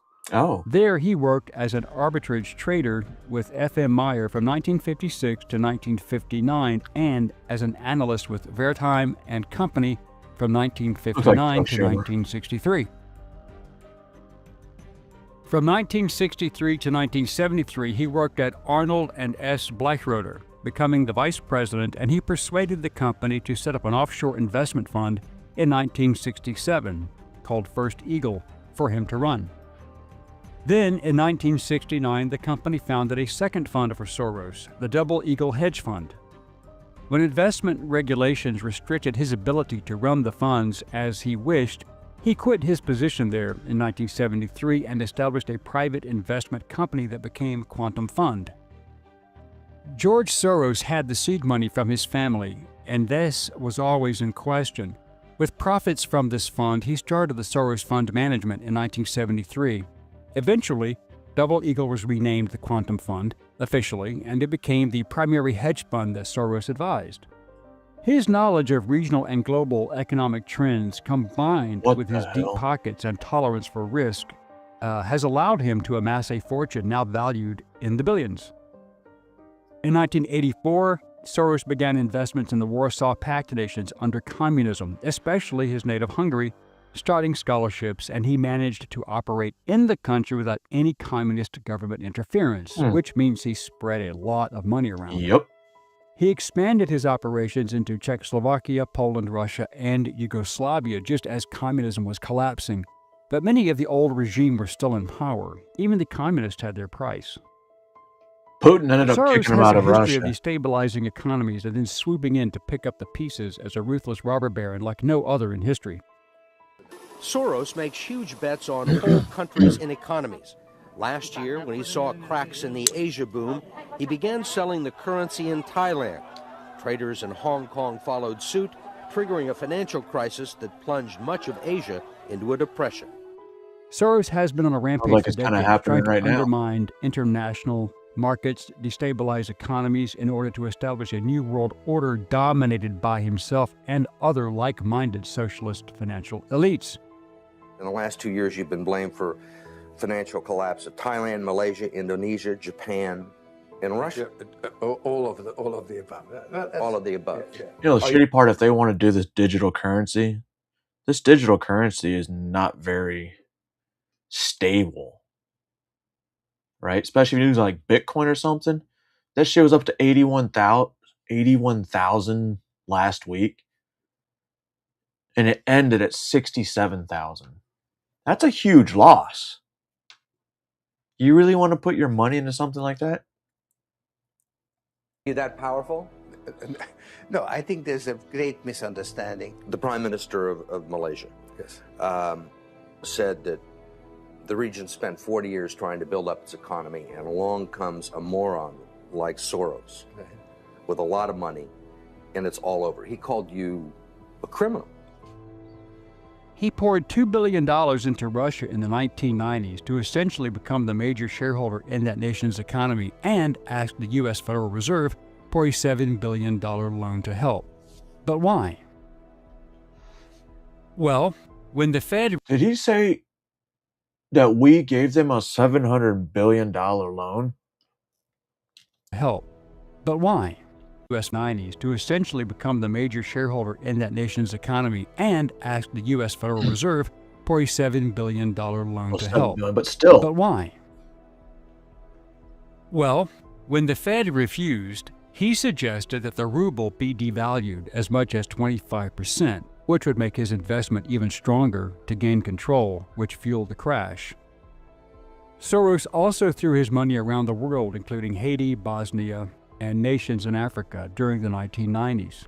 He poured $100 million into Russia again to help their scientists maintain control of intellectual property with his IOU attached, and paid to train the Ukrainian military after the fall of the USSR when Ukraine became independent. In September 1992, So he might be responsible for their little Azov battalion. the British government devalued the pound sterling as Soros had just sold billions of pounds during the days before the devaluation, much of it purchased with borrowed money. He had just sold the Italian lira short, and it proceeded to devalue, and he later came back in and bought them back for a profit. After the crash in Italy and Britain, Soros also bought the British pounds at a massive discount, repaid the money he had borrowed in the first place, and made a profit of about $1 billion in just one day, and earned the nickname the man who broke the Bank of England. When the dust settled on both actions, he made a total of $2 billion profit. He devalued their money, basically. In December 2002, a French court convicted Soros of Well, they're trying insider to trading devalue for a the dollar. 1988 stock deal. They've been trying to devalue the dollar for quite some time now. Involving financial services company Societe Generale, and he was fined 2.2 million euros, or $2.9 million. Soros appealed the ruling, but it was upheld by the Cour de Cassation, which is France's Supreme Court, in 2006. Facing new federal regulations concerning hedge funds, Soros announced in July 2011 that the Quantum Endowment Fund would no longer manage the money of outside investors. Instead, it would only handle the assets of Soros and his family in offshore accounts. That's weird. In 2003, Soros created startup funding for the liberal think tank, the Center for American Progress, pledging millions of dollars to groups such as MoveOn.org to oppose the re-election of Republican President George W. Bush in 2004. They're so mad about Elon trying to help Donald Trump in this past election. They literally have Soros in every election. He later financially supported the Democratic Senator Barack Obama's presidential campaigns in 2008 and 2012, and he donated to Hillary Clinton in the 2016 election and to Joe Biden in 2020. In 2010, Soros had given $100 million to the non-governmental organization Human Rights Watch. Despite left-wing media organizations trying to provide cover for Soros by denying that he funded domestic terror groups, George Soros' philanthropic group, the Open Society Foundation, admittedly invested $220 million in various racial, social justice organizations and leaders. I thought those weren't Soros funded.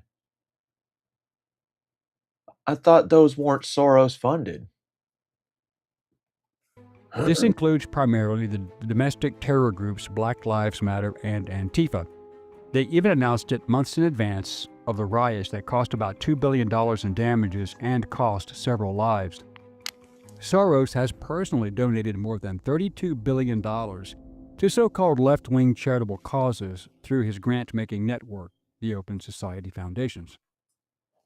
His political support deeply extended into U.S. state and local politics. He spent billions helping progressive radical Democrats running for various offices, from governors to district attorneys and attorneys general. DAs. He assisted in the campaigns to elect the criminal DAs Fani Willis in Fulton County, Georgia, Alvin Bragg in New York City, and many liberal judges nationwide. He also poured money into California races to prop up progressive liberals, and also sent millions to the Democratic challenger to Republican Senator Ted Cruz in Texas. All of these persons have been brought out into the light for their illegal, selective, unethical, and radical applications of state and federal laws, thereby exposing the deep state, and see our video on that subject. Regarding the betrayal of not just his fellow Jews, but his family's friends and neighbors, George Soros has no feelings of guilt for his actions. I don't feel guilty because I'm engaged in an amoral activity which is not meant to have anything to do with guilt. Soros demands that all other businesses, investment groups, and hedge funds adhere to the rules and regulations which he himself avoids. Part of the reason he is so rich is that the Soros hedge funds operate offshore in the Netherlands Antilles to avoid scrutiny by the Securities and Exchange Commission. So even while Soros tells Congress and the Treasury that hedge funds must be regulated to stop the global crisis, he's avoiding the rule. With a loophole. So how does George Soros make his wealth and escape regulations and scrutiny without abiding by the very rules that apply to all other Americans, rules he supports, as he is a citizen? How does he do it? He avoids scrutiny by the IRS and Security Exchange Commission, as well as other international agencies, due to his methods of operating outside of U.S. jurisdiction.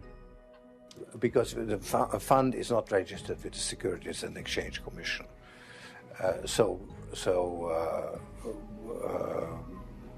We are not licensed to do business in the United States. That's right. Because? Because we are not registered with the Securities and Exchange Commission.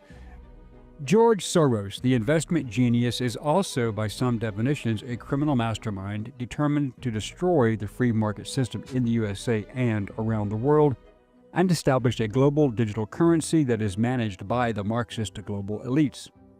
Today, George Soros has an estimated wealth of $7.2 billion, but that number may be much larger given his offshore accounts that cannot easily be monitored. Whether or not you support, oppose, believe, or disbelieve the stories of George Soros, just remember what he said in his own words. Back from high school algebra, but let's take a look. First, we've got population. The world today has 6.8 billion. Oh, that's Bill Gates. I don't think he. Well, I know he donates to progressives and these far left groups because they just said it. I'm curious what Republican senators and congressmen or women are bought by Soros. I bet you there's some of those that get bought by Soros. You know what? I might check. What is it? OpenSecrets.com later. Find out. Now, the other one part of the New World Order is this motherfucker who pretty much brought computers into our households. And I remember even he did have a computer. It was called Gateway, and they were really expensive, but they were really good for the time. They competed with Macintosh, Apple, for some of you.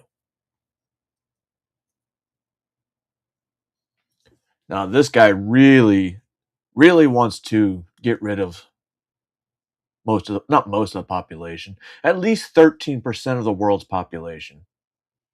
That's what he wants. And it's weird because COVID kind of helped him. Obviously, this Andes virus kind of, no, we're not doing that no more. And then, Ebola came back up and it disappeared once again. So you know what?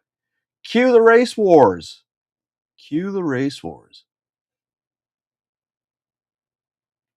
People That's headed up to about $9 billion. Now, if we do a really great job on new vaccines, healthcare, reproductive health services, we could lower that by perhaps 10 or 15%. But there we see an increase of about 1.3. He started as the boy genius behind Microsoft, the man who put a computer in every home and software in every office. Oh, floppies! But after making his billions, Bill Gates didn't just retire. He rebranded himself as a global philanthropist.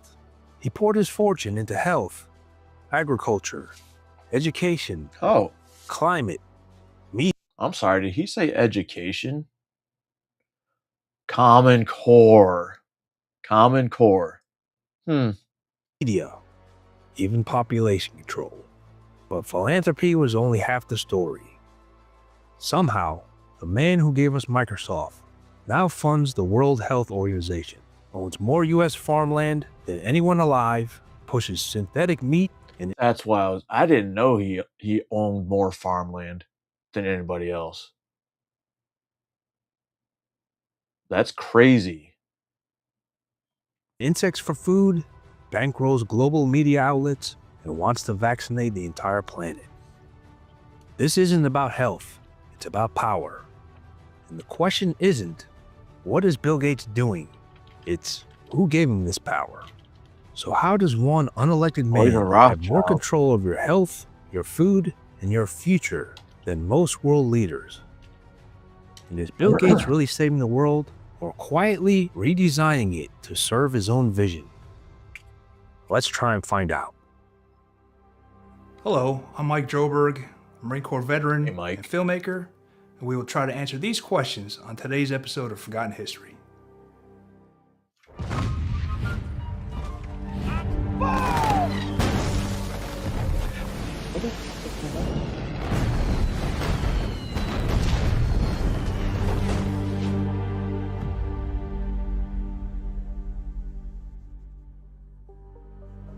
Yo, this motherfucker, it's true.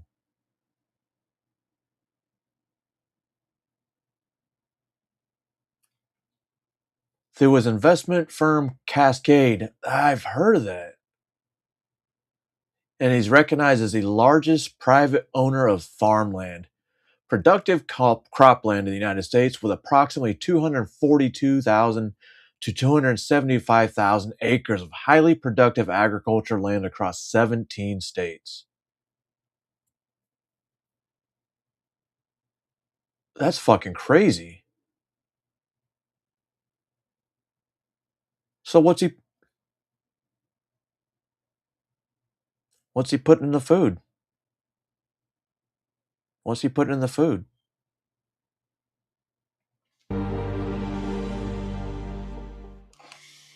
He was the awkward genius from Seattle, a Harvard dropout with a vision.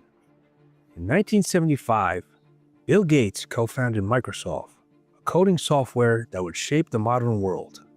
By the 1990s, Microsoft had a near-total monopoly.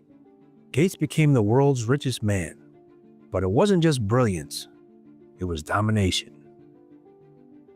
He crushed the competitors, and he was taken to court for antitrust violations. He was accused of leveraging his empire to destroy rivals. But by the early 2000s, something changed. Gates stepped down from day-to-day operations at Microsoft. And instead of retiring quietly, he pivoted. He rebranded himself, not as a businessman, but as a philanthropist. Gates isn't the first tycoon to trade domination for image rehab. A century ago, John D. Rockefeller did the same thing. After ruthless It's almost as if Bill Gates has some kind of connection to the Rockefellers. oil monopolies made him the most hated man in America, he reinvented himself through donations, foundations, and public goodwill. Gates followed the exact same playbook, only this time with digital power. The Bill and Melinda Gates Foundation launched in 2000, claiming to tackle poverty, disease, and inequality. But this was more than charity. It was influence. By giving billions away, Gates bought a seat at every global table that mattered. from the United Nations to the World Health Organization, from Silicon Valley to the Vatican. Oh. All that political power, huh? Throughout the world, huh? He was no longer just the man behind Microsoft. He was quietly becoming the man behind everything. Bill Gates says he's just saving lives, but what he's really doing is shaping them, and without your consent. After launching the Gates Foundation, he funneled billions into global health initiatives. At first glance, it looked like charity, but Gates wasn't just donating, he was buying influence. His foundation became the largest private donor to the World Health Organization, donating over $5.5 billion, the second largest donor to the WHO, just behind the United States. And that kind of money... Isn't that wild? The second highest, the first highest donation is from us. I don't know why we're funding the WHO, but the second largest was not another country. Not another country. It was this motherfucker. And this is why COVID means so much crazier. Hey, look at that. They have a flat earth. The UN has a flat earth. Or the WHO. Money doesn't come without strings. He also funded Gavi, the Global Alliance for Vaccines and Immunization, and the Coalition for Epidemic Preparedness Innovations, CEPI, donating over $4.1 billion to those organizations, on top of funding multiple pharmaceuticals. You know, it's one of those kids where my parents made sure I got every vaccine that was required. And then I joined the Army. And I took over hundreds of vaccines throughout the 20 years.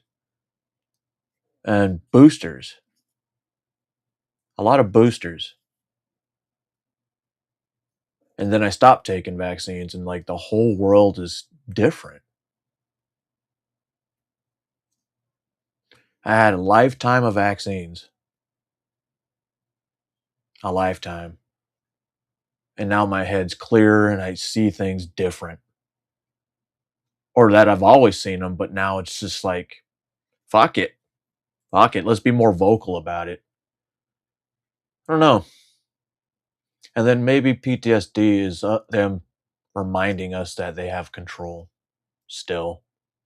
I'm just going off on limbs here now. Just bear with me. Bear with me. Hey. What the fuck? Pharmaceutical R&D pipelines. He pushed vaccines worldwide, especially across Africa and India. What the mainstream never asked was, what were the side effects? In India, a Gates-funded HPV vaccine trial was suspended after several girls died. In 2014, the Catholic Church in Kenya accused the Gates-funded vaccine campaign of secretly sterilizing women. They alleged that the vaccines were laced with HCG, a hormone that when combined with tetanus toxoid could prevent pregnancy. According to church officials, tests from independent labs found HCG because that, which is now a combination of stuff, tetanus, diphtheria, something else I can't remember. But instead of doing the tetanus shot was due every 10 years, and now that they're combining it with this, I think it's a yearly thing. I have to double check. But I know for kids, it's required for school. Because they pretty much forced my kid to do it. Like, not forced it, but I kind of had to get it from him because the school kept calling. And now I just tell them fuck off. It's my right as a parent, so. It's in the food. It's in the vaccines. And there's something about no longer having the vaccines in your system that make it kind of weird. 6 out of 9 samples of the vaccine. Over 2 million were vaccinated, but the WHO denied it. Gates denied it. But the controversy was buried and never resolved. And to this day, no one knows how many women may have been affected. It wasn't just about vaccines. How are you? And so cows alone account for about 6% of global emissions. And so we need to change cows, just cows alone. How are we it's funny that Bill Gates is talking about this because that's what fucking AOC was talking about, you know, cow farts being terrible for the environment. That ozone. Well, actually, of all the categories, the one that has gone better than I would have expected 5 years ago is this work to make what's called artificial meat. Gates also became the largest private owner of farmland in the United States. Not farming it, owning it. Over 260,000 acres. While telling the world to cut carbon emissions, he quietly amassed the land that grows our food. Then he started pushing synthetic meat and bug protein as a climate-friendly solution. And who funds the factories making those bug-based burgers? Well, Gates does. He says it's about sustainability, but when a billionaire tells you to eat insects while he eats steaks, that's not a solution. That's a new form of class control. And his hypocrisy didn't stop there. He tells the world to cut carbon while racking up more private jet emissions than most people produce in a decade. In 1 year alone, yo, that's crazy. Look at Gates this logged picture. over to most people. So this is one of the guys that was pushing everything during COVID to include having to cover your face with a mask. So the girl at the bottom wearing a mask, the girl behind him wearing a mask, Bill Gates. Bill? I wonder if Bill Gates got vaccinated. Since he pushes vaccines, I wonder if Bill Gates got vaccinated. Produced in a decade. In 1 year alone, Gates logged over 200,000 miles in private air travel. When asked about it, he said he offsets it with carbon credits, like a digital indulgence for the climate elite. Gates also poured over $300 million into media outlets, hundreds of them. The same media outlets that were getting money from USAID. NPR, the BBC, The Guardian, even academic journals. They rarely criticize him because they're paid not to. He funds education initiatives, digital ID systems, even pandemic simulations. His reach is so vast, it's nearly impossible to track. From Microsoft to mosquitoes, from malaria to media.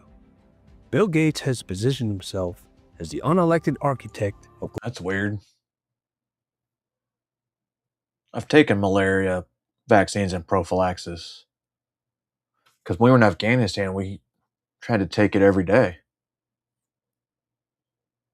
But the one we were taking in the pill forms, it wasn't vaccines. It was supposed to be like some antibiotic to keep us from getting malaria. It's like I said, a prophylaxis. And then you come back and they give you a different set of pills you got to take for 30 days. And Jesus Christ, those terrible nightmares. Especially when you just get back from a deployment. Global policy, all under the mask of philanthropy. And through it all, no votes, no debates, no accountability. Just a quiet, coordinated expansion of control over the systems that decide who eats, who works, who travels, and who lives. The question isn't whether Gates is involved. It's how much of your life he already owns. This was just about... You know what would have been great for him to put in his video? The fucking pie in the face. Philanthropy, it would end here, but it doesn't. Because the deeper you look into Bill Gates' global empire, the darker it gets. Starting with Jeffrey Epstein. It was reported at that time that you had a number of meetings with Jeffrey Epstein, who, when you met him 10 years ago, he was convicted of soliciting prostitution from minors. Uh-oh. What did you know about him when you were meeting with him, as you've said yourself, I gave him in the the money. hopes of raising money? Is there a lesson for you, for anyone else looking at this? Well, he's dead, so whoa. You know, in general, you always have to be careful. And I'm very proud of what we've done in philanthropy. Very proud of the work of the foundation. That's what I get up every day and focus on. No, it's not. Gates met with Epstein multiple times. He claimed it was about philanthropy, but his own wife, Melinda Gates, later cited those meetings as a key reason for their divorce. Why would the world's richest man need advice from a convicted pedophile? Then there's the Vatican. Most people missed it, but Gates met with Pope Francis to discuss global health, The one that quit? vaccines, and inequality. That's right, a software billionaire advising the Vatican on morality and human life. And then came the pandemic. Bro, Before fucking Bill COVID Gates ever couldn't hit, believe it. Gates was already warning us about it. In 2015, he gave a TED Talk predicting a global viral outbreak. Then in late 2019, just weeks before the first cases emerged, his foundation co-hosted Event 201, a simulated coronavirus pandemic, down What? to economic shutdowns and social media censorship. When the real thing hit, Gates was ready. He funded vaccine production, backed digital vaccine passports, and became the face of the global response.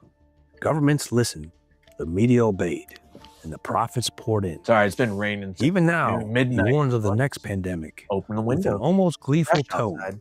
Why does he always seem to know what's coming? Why does he always benefit from the fallout? And why does no one ever question the man who tells the world to get injected, eat bugs, stop farming, and hand over control of their health and land? To eat the bugs and you Bill will Gates like was it. also the primary force behind the creation and rollout of Common Core, the national education standards adopted. Wait, did they say he funded Common Core? Creation and rollout of Common Core, the national. Oh. Wonder if Common Core had something to do with turning them into fucking activist kids who don't know what the hell's going on. Education standards adopted by 45 U.S. states almost overnight. Through the Bill and Melinda Gates Foundation, he poured over $200 million into developing the standards, funding advocacy groups, curriculum companies like Pearson, and even teachers' unions to ensure widespread adoption. But Common Core wasn't tested, wasn't debated publicly, it wasn't created by educators. It was a top-down experiment backed by billionaire money. Parents and teachers across the country pushed back after seeing the results, confusing math methods, declining test scores, and a one-size-fits-all approach that ignored local needs. Even Gates later admitted the rollout had failed, but by then the damage was done, and the standards remained embedded in textbooks, testing systems, and classrooms across the country. But when you control the narrative, you don't need force. It's like You just 1984. need time. Bill Gates has no army, no government title, no borders to defend. And yet, he controls more of your life than most presidents ever will. He influences what you eat, where your medicines come from. I mean, he does control, I would say, like 80% of computers with fucking Windows. What your children are taught, what your news anchors say, and what the next global crisis will look like, because he's already funded. Literally, I'm on Windows All right without now. a single vote cast in his name. When a man like that tells the world he's just trying to help, maybe it's time to stop listening. Maybe it's time to ask a different question. Not, what is Bill Gates doing, but who allowed this to happen?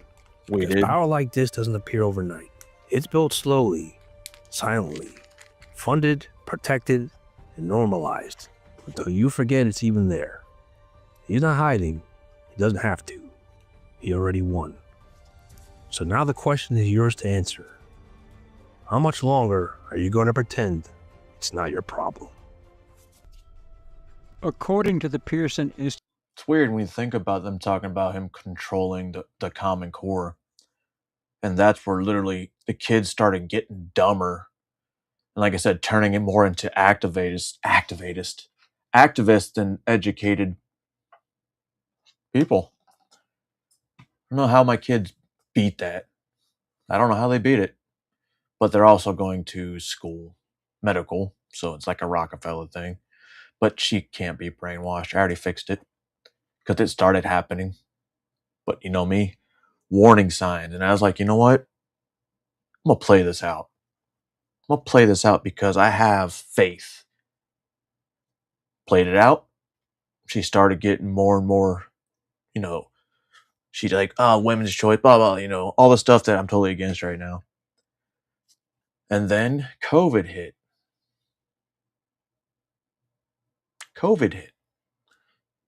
And she started spending more time with me, listening to what I talk about, listening to what I showed her, the crazy stuff. She would sit there, listen to the show as I was talking. And look now, completely different person. Completely. She's no longer worried about it. Well, she's still worried about it, offending people, but a lot less. A lot less. Institute International Economics. Globalization is the word used to describe the growing interdependence of the world's economies, cultures, and populations, brought about by cross-border trade in goods and services, technology, and flows of investment, people, and information. The wide-ranging effects of globalization are complex and politically charged. As with the major technological advances, globalization benefits society as a whole while harming certain groups. Merriam-Webster defines it as the act or process of globalizing, the state of being globalized, especially the development of an increasingly integrated global economy marked especially by free trade, free flow of capital, and the tapping of cheaper foreign labor markets. Who or what is pushing for globalization? How is globalization possibly a good thing? People like Dan Crenshaw. How is it possibly bad? What are the main concerns many people have about it? Hello, I'm Colin Heaton, military veteran, historian, author, and welcome to this episode of Forgotten History.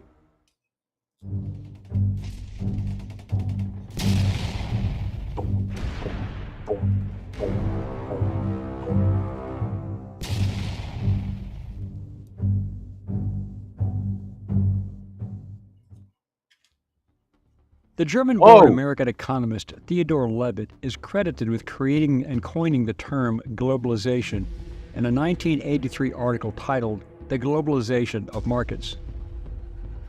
To many people, globalization is the uniformity of nations into a single entity, a mutually agreed upon arrangement connecting trade, currencies, immigration, even politics. To others, globalization is a clarion call to a socialist superstate where independent nations would lose their autonomy, their populations would lose their individual rights and laws, identities and cultures, and become absorbed into a one-world movement for better or worse. Examples of globalization include intergovernmental organizations. Like? Globalization has made it possible for the international organizations to be created through treaties between many different countries. Examples include the European Union, the United Nations, the World Bank, the World Trade Organization, and the International Monetary Fund. 2. Intergovernmental treaties. Many governments across the world have engaged in treaties or trade policies that make it easier for international investment and trade. These treaties, called Free Trade Agreements, including the North American Free Trade Agreement, or NAFTA, and the Comprehensive Economic and Trade Agreement, NAFTA gone. CETA, are examples. 3. Multinational corporations do business in many different countries. Globalization is the reason that multinational businesses exist. For example, globalization allows major U.S. corporations to sell their products to Mexico, Europe, Africa, South America, Australia, and China.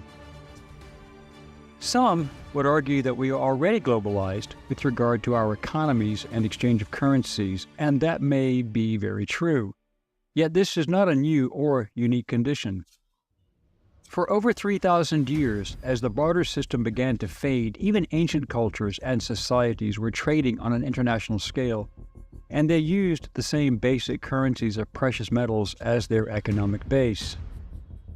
Middle Eastern kingdoms traded with Europeans for metals such as gold, silver, iron ore, and copper. Chinese silk was sold to the Greek and Roman empires, and spices and precious stones from India have been found in ancient burial sites in Northern Europe. Ivory from India and Africa was traded all over the known world, as was olive oil from the Mediterranean regions. Wool and wine from Western Europe found its way to Asia, with much of its international traffic being on the famous Silk Road, as well as the growing fleets of merchant ships reaching ports on 3 continents. These were in fact dynamic international transactions, and trade flourished, but was this true globalization? Some would argue yes, and it was only expanded by the beginning of the Industrial Revolution. More people, more wealth, and a greater variety of commodities could be shipped further and faster, and in greater quantities than ever before. As industry, science, and technology grew, the world grew smaller. Some would also argue that the North American Free Trade Agreement, as well as the World Trade Organization, are examples of globalization, but that only affects trade, not governments and their societies. Or does it? Under these plans, nations are still independent, and their people have the rights to choose their own paths. Still, can this be considered globalization? I say no, not in the strictest sense. True globalization would mean creating a hegemony of all nations, all cultures, into a coalition of the willing to abide by being governed by a single approved state entity. Demolition Man. Demolition Man. True, unbridled globalization would mean following the example of the European Union, which, while a minor example, has some correlation. The individual nations of Europe who joined the Union still maintained their own national elections, but their mandates came from Brussels, Belgium. NATO? Globalists oppose capitalism or free trade across borders and consider it as protectionism, an economic policy that attempts to protect domestic businesses from foreign competition and labor markets. But true globalists want far more than that. The EU nations also had very little say in their own national immigration policies. Their unified currency was considered a successful economic move, but their open borders between nations has not been what I would call the smart move. Perhaps the smartest nation in Europe to join the EU was Great Britain, who kept their own currency, the British pound, and did not adopt the euro. And this made them a powerful factor with regard to international trade and economic power. Recently, following the Brexit, when Great Britain voted to leave the EU, mainly due to the open borders policies enforced upon them and the inability to enforce their own immigration laws, Poland, Austria, and Hungary, as prime examples, have tightened their own border security to protect their populations from unfettered and uncontrolled immigration. Other EU nations, such as Belgium, France, Sweden, Norway, Ireland, and Germany, paid the price for their being naive and altruistic with regard to their extreme liberal applications of illogic. Many of these cultures, especially some Muslims, fail to assimilate into their adoptive cultures. They often refuse to even follow the local laws, and in some cities, they have established their own private micro-communities separate from the mainstream population. Or in some cities. These are some cities, they can stab a kid, and tell the police dude's being racist, so they handcuffs the guy and say, "Oh, you can't breathe? You're lying. You're lying. Lying."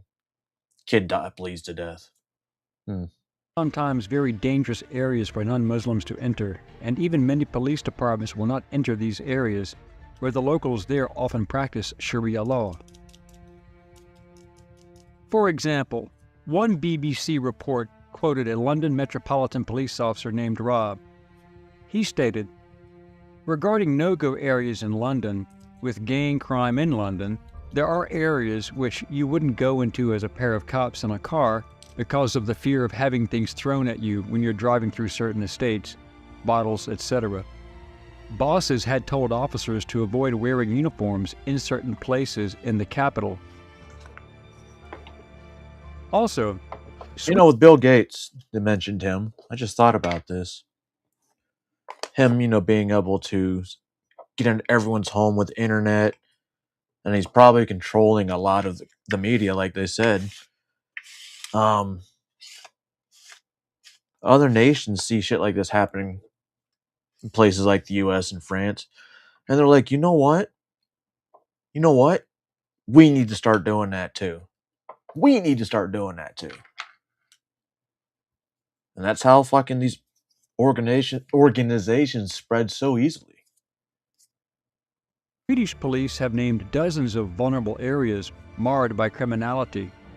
The study, an update on the previous report from 2015, names 61 places with low socioeconomic status where criminality has a significant effect on the community.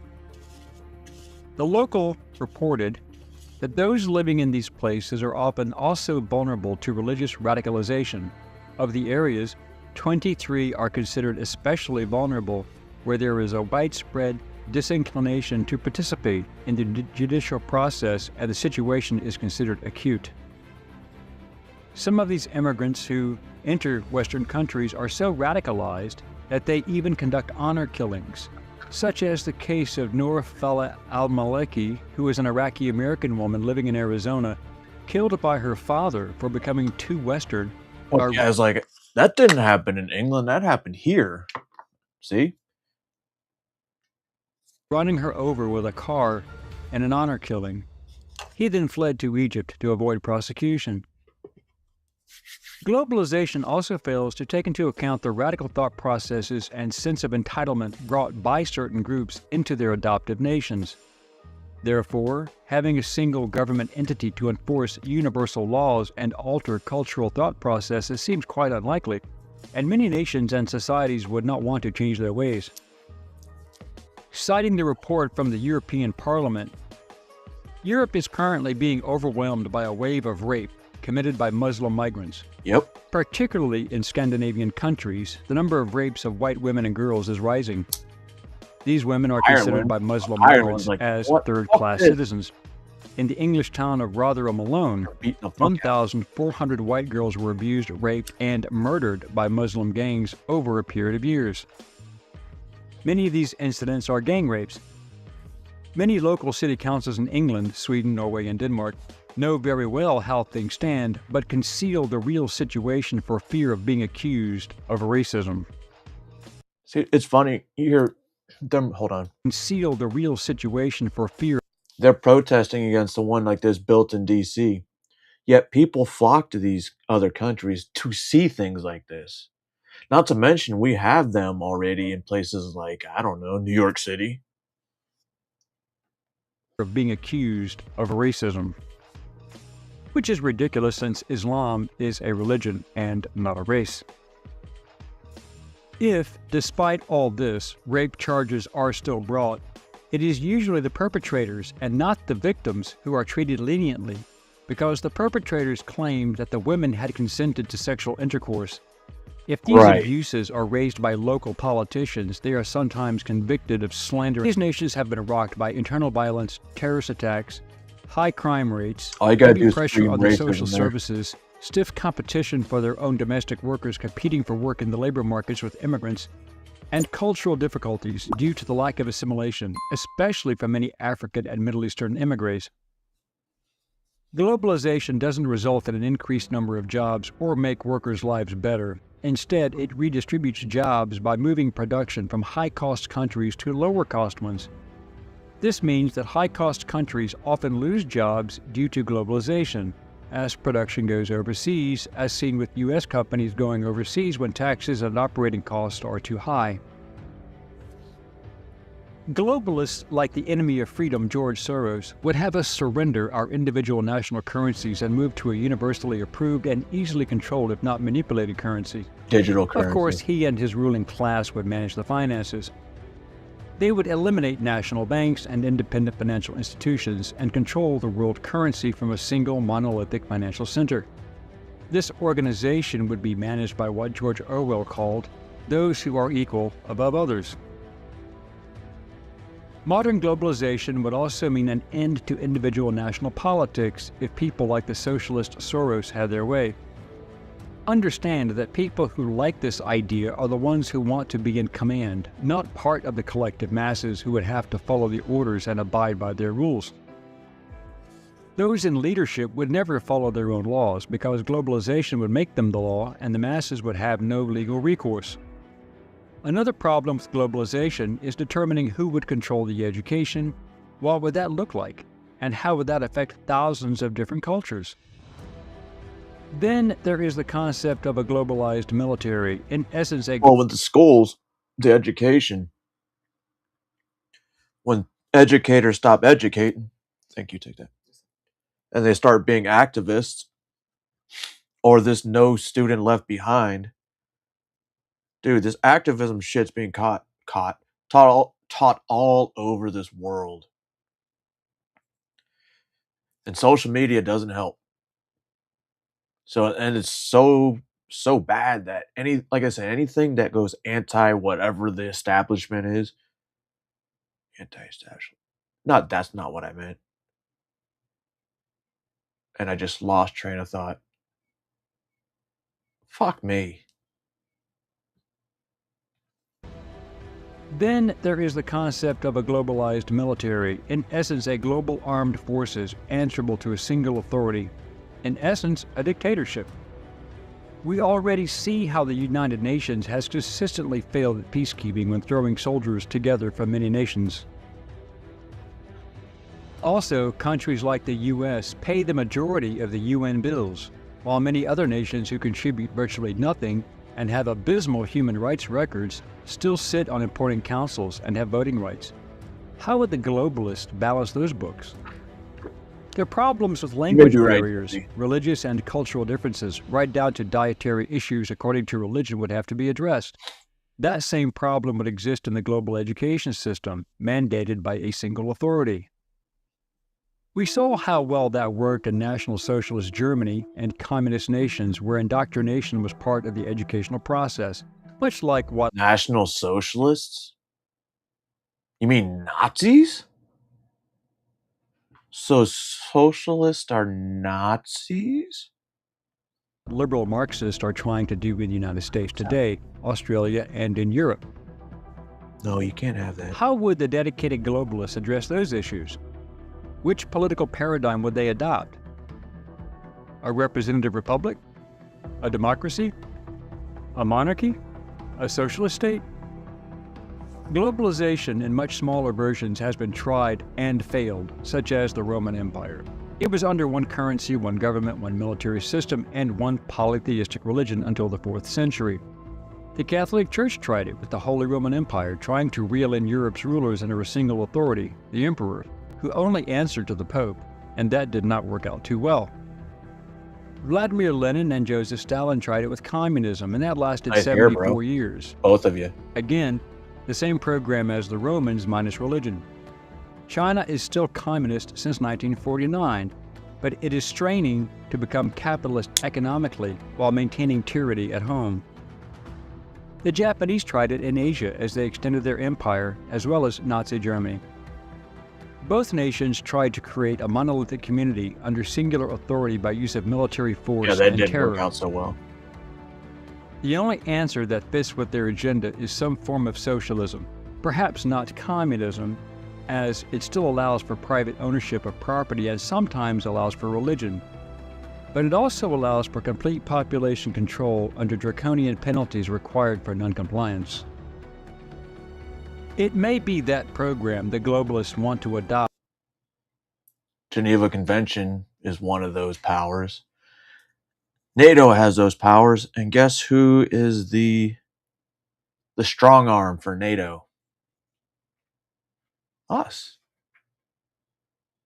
Us. So we're enforcing globalism, if you think about it. As the elite live well, they still make money off the slave labor of others, steal intellectual property, and the government dictates every aspect of their lives, and there is little, if any, public outcry for fear of reprisals. We have already seen the discredited World Health Organization, the idiotic Centers for Disease Control in the United States, and the Biden administration's insane mandates on COVID-19 vaccines, boosters, masks, and lockdowns that harmed millions and killed possibly tens of thousands and cost even more millions of people their jobs and careers. People around the world, especially Americans who think for themselves, have rejected that idiocy in their majority, but that resistance would be impossible under a globalized government. That's why it would not work. You would first have to subdue a people, have them comply, before you can rule. They would also have to select socialism due to their desire to have collectivization of assets in all areas, and this has already begun in the areas of agriculture. Nations such as China and individuals such as Bill Gates have been buying American farmland. One of the more insane concepts is eliminating the meat industry in favor of meat grown in laboratories. Gross. The control of agriculture is to control a population, and it is also a national defense issue. Yeah. Globalization eliminates the national concern. The shit they're putting in the foods. Not the, well, that too. But they get them straight from the seed and they can start putting that shit in it. GMOs. Favor of the new and expanded centrally controlled matrix. Returning to the currency issues, the globalists want to have all currencies switched to a digital currency, eventually unified into a single global monetary system. This is a bad idea on many levels.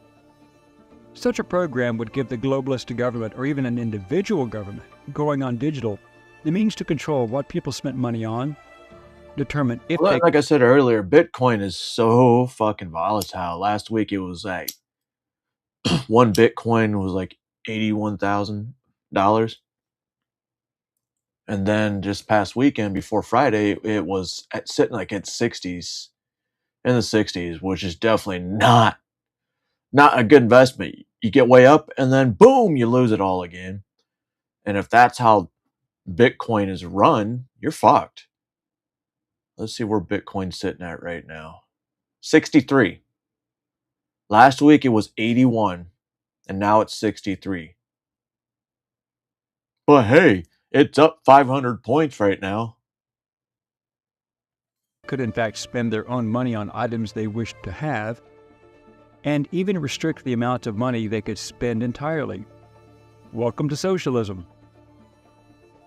They could more easily monitor and track all of your transactions, and if the government decided that it did not want you... Like some credit card companies would report gun purchases. Flag them. ...to buy certain property, a certain automobile, or even firearms, they could close your account. Then the global government would have to contend with writing new laws for the collective. How would they be able to codify laws and maintain the United States Bill of Rights for those people or the laws of other nations? Would they allow the First and Second Amendments to become global? Definitely not, because totalitarian regimes do not want free speech, nor do they want an armed populace capable of stiff resistance. That is why the Europeans are at the mercy of their own governments and the EU right now. What makes the globalists think that India and China, the two largest national populations, would agree to be governed in such a way? What about the countries under Sharia law? Would the religious nuts in Iran agree? Globalization would not How work. about parliamentary monarchies and the laws their people live by? How would they enforce compliance? Would they demand that to be a part of a global environment, a global government, that Americans abandon their guns and internal combustion engines? Would they expect the Muslims to abandon their faith? Globalization in total, including financial, economic, military, judicial, societal, educational, cultural, national identity compliance, is problematic and unenforceable. In essence, the concept of total singular worldwide control in all areas is as insane as any concept can be. For example, of 335 million Americans, if only 1/4 of that population resisted such a move, the government loses. 3% actually. But this is what the liberal socialists want. Total control at every level, to include rigging elections to try and achieve their objectives. This is why Biden opened the border. Even the Departments of Justice, Homeland Security, and Border Patrol acknowledge that at least 6 million, if not more than 8 million illegal immigrants have crossed into the U.S. with the Biden administration's blessing, violating federal immigration law. Over 200 of these men captured were on the U.S. and international terrorist watch list. The only question is how many escaped detection, adding to the unverified total number. This unfettered mass migration is a part of globalism. These persons flood into American cities, draining resources and increasing crime rates and social tensions, and many of them are not assimilating. Just these facts alone illustrate that complete social, economic, and cultural globalization is a liberal Marxist fantasy. If globalization were simply restricted to business economics, more people may be on board with it. But the socialists are not accepting half measures. Soros, whose family benefited during the Holocaust in 1944 by turning in their fellow Jews and confiscating their wealth, is not about half measures. And people like him would never live under the same laws they would expect all of us to live by. Finally, the only way to resist this attempt at total control is to effectively resist by voting, building civilian coalitions of like-minded people, and making sure that we have elected officials who share those concerns. But just remember that we are not the world. We are Americans, with our history, unifying culture, currency, social mores, and laws, and a deep-rooted sense of right and wrong. Other nations have their own histories, pride, and national identities. So let's keep it that way. The COVID-19 crisis. Been in New York a few times. Every time I go to the Statue of Liberty, every time I look at it, like, God, that's beautiful. Huh. Too bad it's a lie. Has shown us that our old systems are not fit anymore for These the are 21st bugs, century. and you will like it. It has laid bare the fundamental lack of social cohesion, fairness, inclusion, and equality. Now is the historical moment, the time, not only to fight severe virus, but to shape the system Shape what for the need for the post-corona era. Most people think the world is run by presidents, prime ministers, or parliament. But the real power, the place where global policy is written, long before it ever reaches your ballot, isn't in Washington, Brussels, Davos, or Beijing. It's in a private ski resort in Switzerland. The World Economic Forum, an unelected organization with no accountability, yet it shapes the global economy, rewrites government policy, and directs trillion-dollar corporations like pieces on a chessboard. Look how many politicians go to this World Economic Forum meeting. How many politicians? I don't know. I can tell you at least one. Because his wealth grew ridiculously as well as some of these other Democrats. Where'd the money come from, Dan? That's why you lost. Every January, private jets flood into Davos. Jets? The heads of central banks, presidents and prime ministers, tech billionaires, and the most powerful NGOs on Earth all gather behind closed doors to coordinate. It's like their training meeting for the year. And the most disturbing part, none of this was ever voted on. Yet somehow, it governs the people who govern the world. And at the center of it all, the architect of this global business cartel is one man, Klaus Schwab. The soft-spoken engineer who built the World Economic Forum from nothing into the most influential organization on the planet. So how exactly did look the at those ears. WEF gain the power to influence governments that rule us all? And why are the richest corporations on Earth following directives from a non-profit in Switzerland? And how did one man rise from total obscurity to become the unelected architect of a global system that affects your money, your privacy, and your freedom? Let's try and find out. All right. Hello, I'm Mike Joberg. What up, Mike? Marine Corps veteran.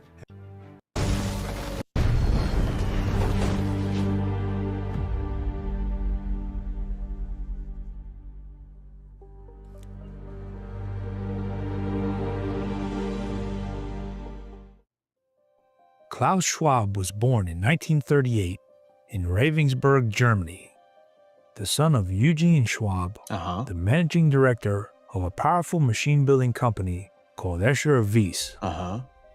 Ravensburg was unusual during World War II.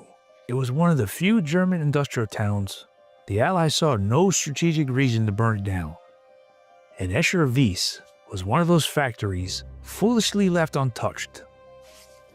Under Eugene Schwab, Escher Wyss manufactured turbines, industrial equipment, and precision parts used throughout the German war machine.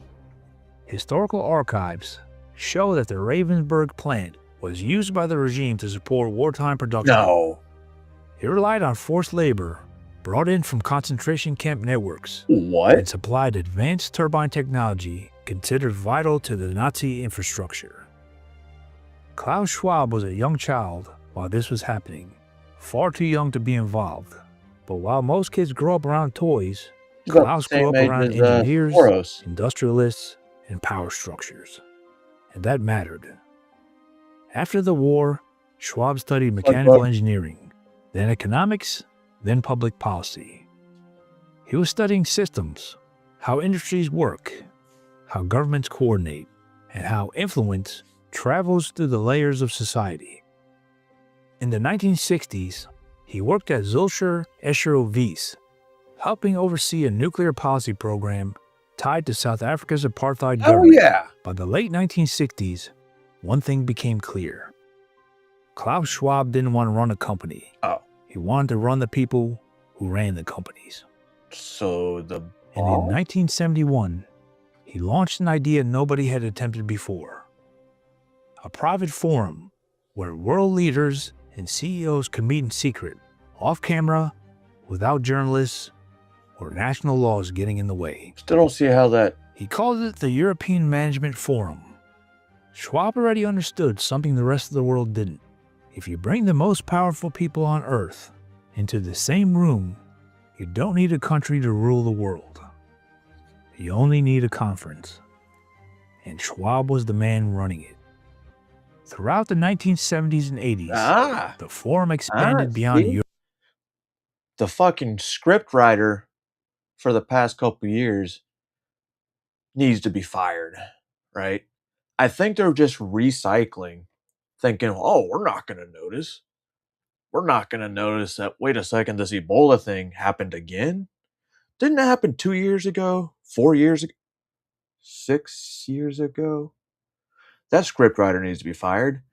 Monkeypox tried to come back and it failed. Andes virus. Oh, almost like COVID. Holy shit. This fucking scriptwriter for the World Economic Forum needs to be fired. Hire me. Hire me. I'll write the script for the next couple years. Europe. American corporations joined. Asian corporations followed. Soon, heads of state began showing up.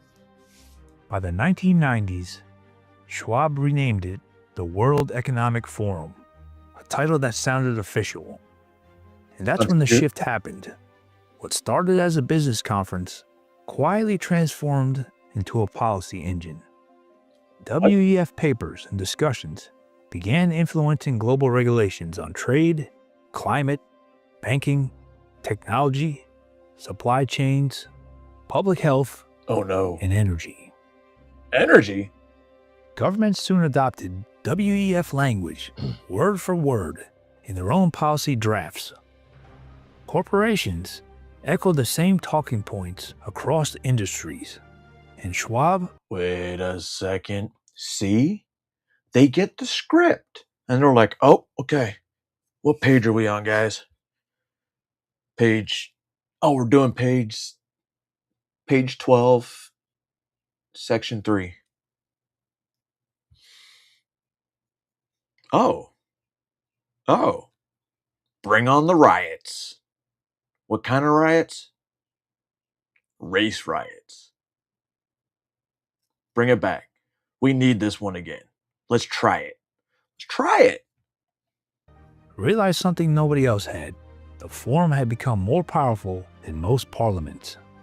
And that's when Schwab moved to expand his reach even further. He launched new programs designed to shape not just current leaders, but future ones. He pioneered global think tanks, public-private initiatives, climate councils, digital governance boards, and economic task forces. These bodies had Why is that guy's face blurred out? Why is his face blurred out? no constitutional authority, but their recommendations became global standards anyway. By the early 2000s, one thing had become undeniable. The World Economic Forum was no longer a conference. It was a meeting place of a global business cartel, an alliance of corporations and political elites that could set the direction of entire nations. But the World Economic Forum doesn't write laws. It writes the ideas that become laws. Every January in Davos, they release frameworks that corporations adopt first and governments enforce later. And while the language sounds harmless, sustainability, equity, and stakeholder capitalism, the real impact Wait, did that shows say up in gender policy? stakeholder capitalism. Gender parity. Close enough. Wow. Wow. The real impact Oh, shows you know what? up in stakeholder capitalism. Look. See, this is why the writer needs to be fired. They just keep recycling. The real impact shows up in the Like a life of the flowchart, average guy. American, long before anyone realizes where the policy came from. But here's how those ideas reach your front door. WEF trade papers promote borderless supply chains and international harmonization. That means manufacturing drifts overseas to places with cheaper labor and fewer regulations. American factories close down. Town economies collapse, and generations of skilled workers vanish. Every time an American plant shut down and reopened in China or Mexico, it wasn't random. It was the result of a global ideology that puts efficiency over national stability and corporations over workers. The WEF climate frameworks push strict emission targets and ESG scoring. When corporations follow those metrics, the cost gets passed down as higher electricity bills, higher gas prices, and bans on certain vehicles and appliances. Forced compliance with green standards. For the elites in Davos, it's policy. For the average American, it's a monthly bill they can't escape. Next, WEF banking proposals influence global regulators BlackRock? and major investors. The same one as being tied to, I don't know, the Israeli assassins? Or are they Arab assassins now? Or, just saying, maybe the local police had something to do with it as well. Investment firms. Their ideas push banks Allegedly in towards Minecraft. digital ID and environmental, social, and governance risk scoring. A scoring system used by banks, investors, and corporations to measure how aligned a company is with certain climate, social, and political objectives. Companies with low ESG scores can lose investments, loans, contracts, or access to global markets. And because it originated from institutions like the WEF, it becomes a tool for enforcing ideology through corporations instead of governments. The result is a soft version of economic punishment. Businesses can lose credit. Ordinary people can be denied services. Not because of law, but because of guidelines the banks follow to look aligned. Tech giants like Google, Amazon, and Microsoft are WEF strategic partners. They work directly with the forum to create governance models for online content and data. This leads to uniform censorship policies, centralized data collection, and algorithms that suppress certain viewpoints. Americans experience it as a sudden, synchronized tightening of online speech. It feels coordinated because it is. And years before global supply chains collapsed, the WEF promoted just-in-time logistics and global distribution networks. Corporations adopted the model because it was cheap and efficient, but when the system broke, shelves emptied, Medications ran short, car prices exploded, groceries spiked, baby formula vanished, and inflation surged. Yeah, I remember when motherfuckers were just robbing places for baby formula. Not paying for it. Not paying for it. Motherfuckers were literally stealing it by the cans. Or the case in some places. And what were they doing with it? Nothing. Reselling it. The everyday American paid the price for a system optimized for corporate margins, not national resilience. Also, the WEF had spent years promoting coordinated global pandemic responses before 2020. Their recommendations emphasized synchronized restrictions, public-private health mandates, digital health tracking, and centralized authority during emergencies. When the crisis hit, the response in dozens of those countries looked identical. Small businesses suffered, big corporations flourished. It wasn't coincidence, it was a blueprint. WEF energy strategies push rapid transitions from traditional energy to centralized, renewable grids. The shift pushed faster than infrastructure could handle, and it led to higher utility bills, unstable grids, and restrictions on fossil fuel production. When energy becomes unreliable or artificially restricted, every item in the economy gets more expensive. The guy in Nebraska or Ohio feels it long before Davos ever does. Insects are becoming a trend. Gross. The Western diet has to kind of shift and change.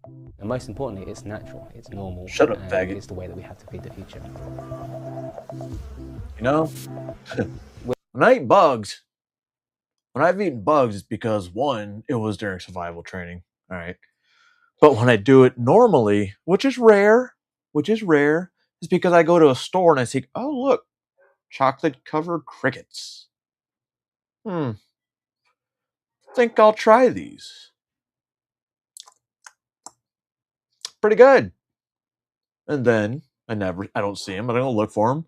Then I go somewhere again and I find salt and vinegar flavored crickets. Weird. Nah, I'm not really getting those. Ugh. All right. Next time we go back, whoa, they have a scorpion to eat? Bet. But other than that, I'm not going to eat bugs every fucking day. We're facing big global challenges. People don't believe that they can make a change, but you really, really can, because you making a change is the only change you can really make. When it times is by 9 billion people, it makes a fundamental difference the way that we live in this planet. The WEF published multiple proposals promoting insect protein as a sustainable replacement for beef. Governments and NGOs soon echoed the idea. Lost your goddamn. This is why Americans have heard phrases like eat bugs and reduce meat consumption from official organizations. It didn't come from citizens. It came from the institutions aligned with the same agenda. Meanwhile, small farmers face tighter regulations, while large alternative protein companies receive incentives. But at the same time, remember, they're pumping these cows full of antibiotics and hormones and all kinds of crazy shit. For the average American, that means fewer choices and higher prices for traditional food. In 1992, Schwab created one of the most quietly influential programs in modern history, the Global Leaders for Tomorrow Initiative. In 2004, it evolved into something more. Tomorrow Initiative. In 2004, oh no, did I see Jews and Arabs in the same place? It evolved into something No, more those are Sikhs. progressive and far more ambitious. The Young Global Leaders Program, YG. Not saying that maybe there's some Jews in there, but I'm only telling you what I saw. The WEF began handpicking hundreds of promising rising stars, politicians, tech founders, activists, training them to think the Sorry, it's this Gary Payton definitely dry mouth when I'm trying to keep talking. Funny, if I'm not here talking, nothing really, but when I talk. Same way, speak the same language, and push the same coordinated policies. Oh, she's cute. The results were staggering. The list of YGL alumni reads like a global power map. They include Justin Trudeau, Emmanuel Macron. Justin Trudeau? You mean Castro's daddy? Son? Mark Zuckerberg. Oh, God. Gavin Newsom. Bill Gates and Jeff Bezos as inner circle partners. Look at this, so cute together. Dozens of national level ministers and central bank officials. And influential NGOs and UN leaders. You totally had me until I saw blue cheese. They were the people the WEF identified early. The ones they believed would help shape the future. And they did.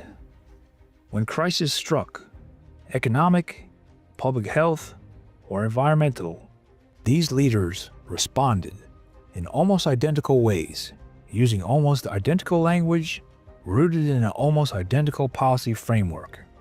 That wasn't coincidence. It's a script. That was training. Script. Schwab himself openly bragged about his influence when he said, "We penetrate the cabinets." Whoa. He wasn't exaggerating. These individuals were not simply graduates. They were the assets of the worldview, a belief system of global governance, corporate partnership, international alignment, and managed populations.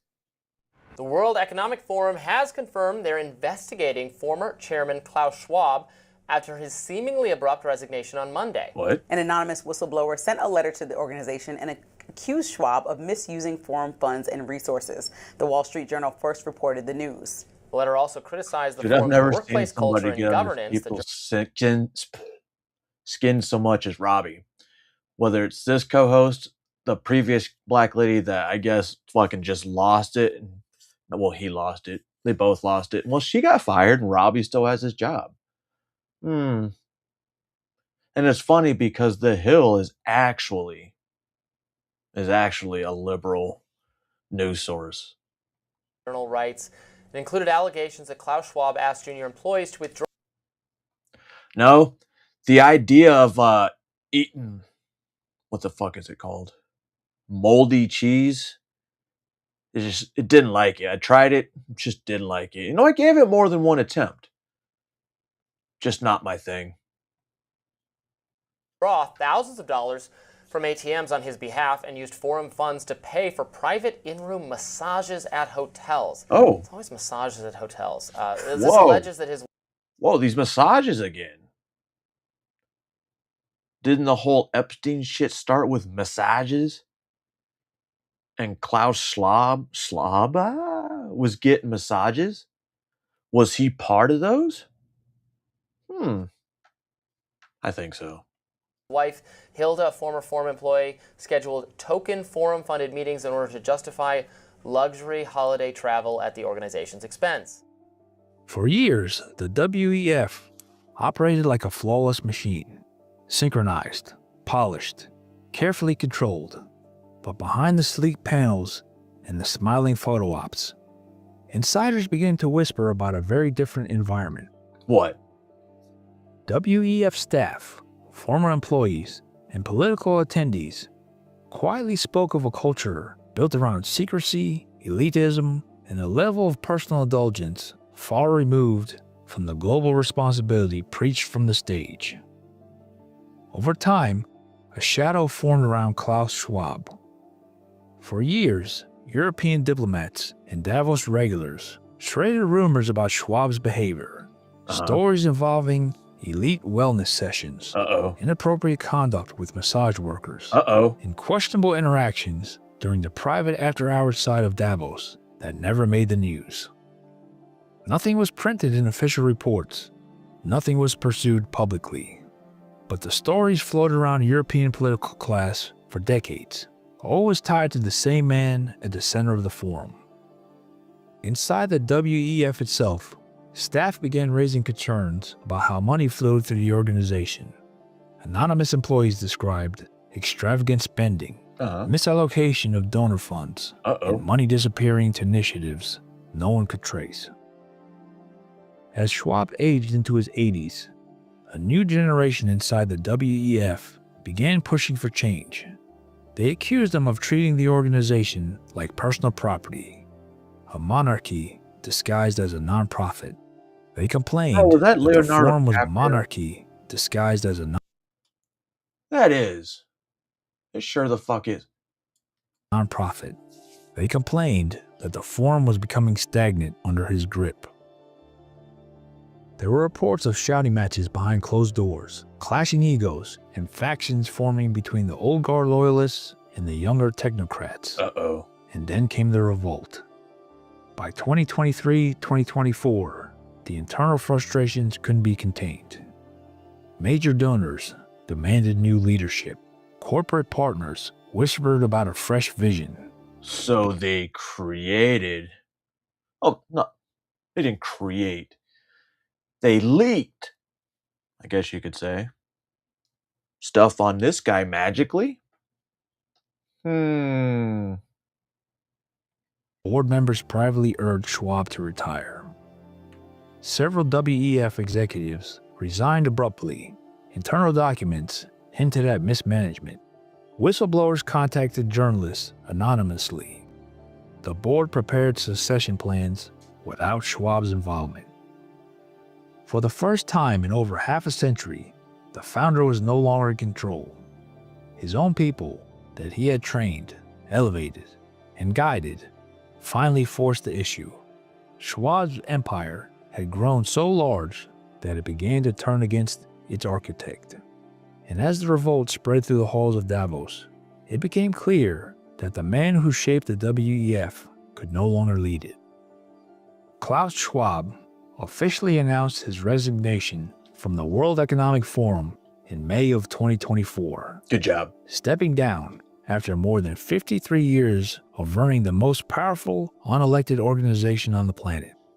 But the moment he walked off stage, something unexpected happened. What? Not within Davos, but outside of it. Uh-oh. The elites continued pushing the same policies, the same global agendas, but the world stopped nodding along. People began to recognize the pattern. Voters, who never cared about politics, started paying attention. Families who once trusted institutions now questioned every message. And the quiet shift that the global elites hoped no one would notice turned into a global awakening. Across the West, populist movements surged, not because of rage, but because the people finally saw how much control had been taken from them. Outsider politicians like Donald Trump, independent podcasters like Joe Rogan, online journalists, and creators with no corporate backing suddenly had more influence than legacy media. Decentralized voices broke the monopoly on information. Governments that once echoed Davos word for word began rejecting its policies. It's because no one's listening. ESG collapsed under public pressure. Censorship regimes buckled as platforms revolted. And the world discovered something the WEF never planned for. Once people see who's been pulling the strings, they stop letting the strings control them. Schwab may be gone, but so is the era of blind obedience, I hope. And the elites are learning the hard way that the public they try to manage is finally waking up. Let us know your thoughts But then they pull you right about back. the WEF in the comments below. They're saying we finally woken up, but they just keep pushing even harder. They're like, we need a way to keep total control in place. Like I said, release the virus. Release the riots. They're rewriting the script and people aren't even noticing or don't even care anymore. Like Delaney Hall, nobody fucking cares about what they're doing outside that gate anymore. Yeah, I like to show it because it reminds me of how fucking retarded our society is. But no one cares. It's just a bunch of fucking white kids who don't really have a job that are out there covering their faces because, fascism. No one fucking cares anymore. It's all good. wrong. I shouldn't be up here. I should be back in school on the other side of the ocean. Yeah, then go to school. Yet you all come to us young people for hope. How dare you? You have stolen my dreams and my childhood with your empty words. And yet I'm one of the lucky ones. Are you? People are suffering. People are dying. Entire ecosystems are collapsing. We are in the beginning of a mass extinction. Oh, and sweet. all you can talk about is money and fairy tales of eternal economic growth. How dare you? Greta Thunberg's words echoed through the United Nations and across the world. A child shaming nations for destroying the planet. To millions, she became a symbol of truth and courage. To others, she was a sign that something had changed, that fear itself had become the message. For the first time in history, environmentalism wasn't just a cause, it was policy. Billion-dollar programs, carbon markets, and global treaties built on one untested promise that government could rewrite the laws of nature. They called it a Green New Deal. You don't say. But before we decide that whether guy. it can save the world, we should ask who it really serves. Who holds the power? when Told you every how breath- much I really hate. Solar is so fucking great. We should do solar farms, right? Solar farms. Do you like solar farms? Absolutely. Do you love the environment? Absolutely. So you think solar farmers are fucking saving the environment? Oh yeah, it's renewable energy. Hey, how many acres got destroyed for those solar farms? That doesn't matter. It's safer for the environment. You literally just destroyed ecosystems right there, buddy. You don't seem to care about that. It's saving the environment. Oh, you don't quite understand how this works, do you? Shut up, racist. Ouch. I'm a racist. All right, I'm a racist. Every mile, every light switch carries a price. And when saving the planet becomes a business, who's really being saved? If you save the cheerleader, you save the world. Let's try and find out. Hello, I'm Mike Joberg, Marine Corps veteran and filmmaker, and we will try to answer these questions on today.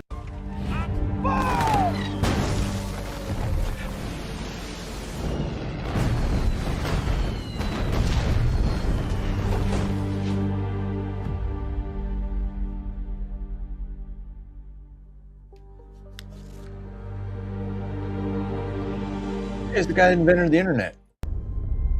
If you look at the 10 hottest years ever measured, they've all occurred in the last 14 years. And the hottest of all was 2005. The scientific consensus is that we are causing global warming. I am Al Gore. I used to be the next president of the United States of America. That was Vice President Al Gore in 2006. The moment climate change stopped being a scientific discussion and became a political crusade. It's global But warming. even while preaching sacrifice, Call it for what it was back then. It's global warming, right? It advanced to climate change because now they're going to encompass all of the ones. Oh shit, the planet's warming up. We just had the coldest winter we had in 10 years.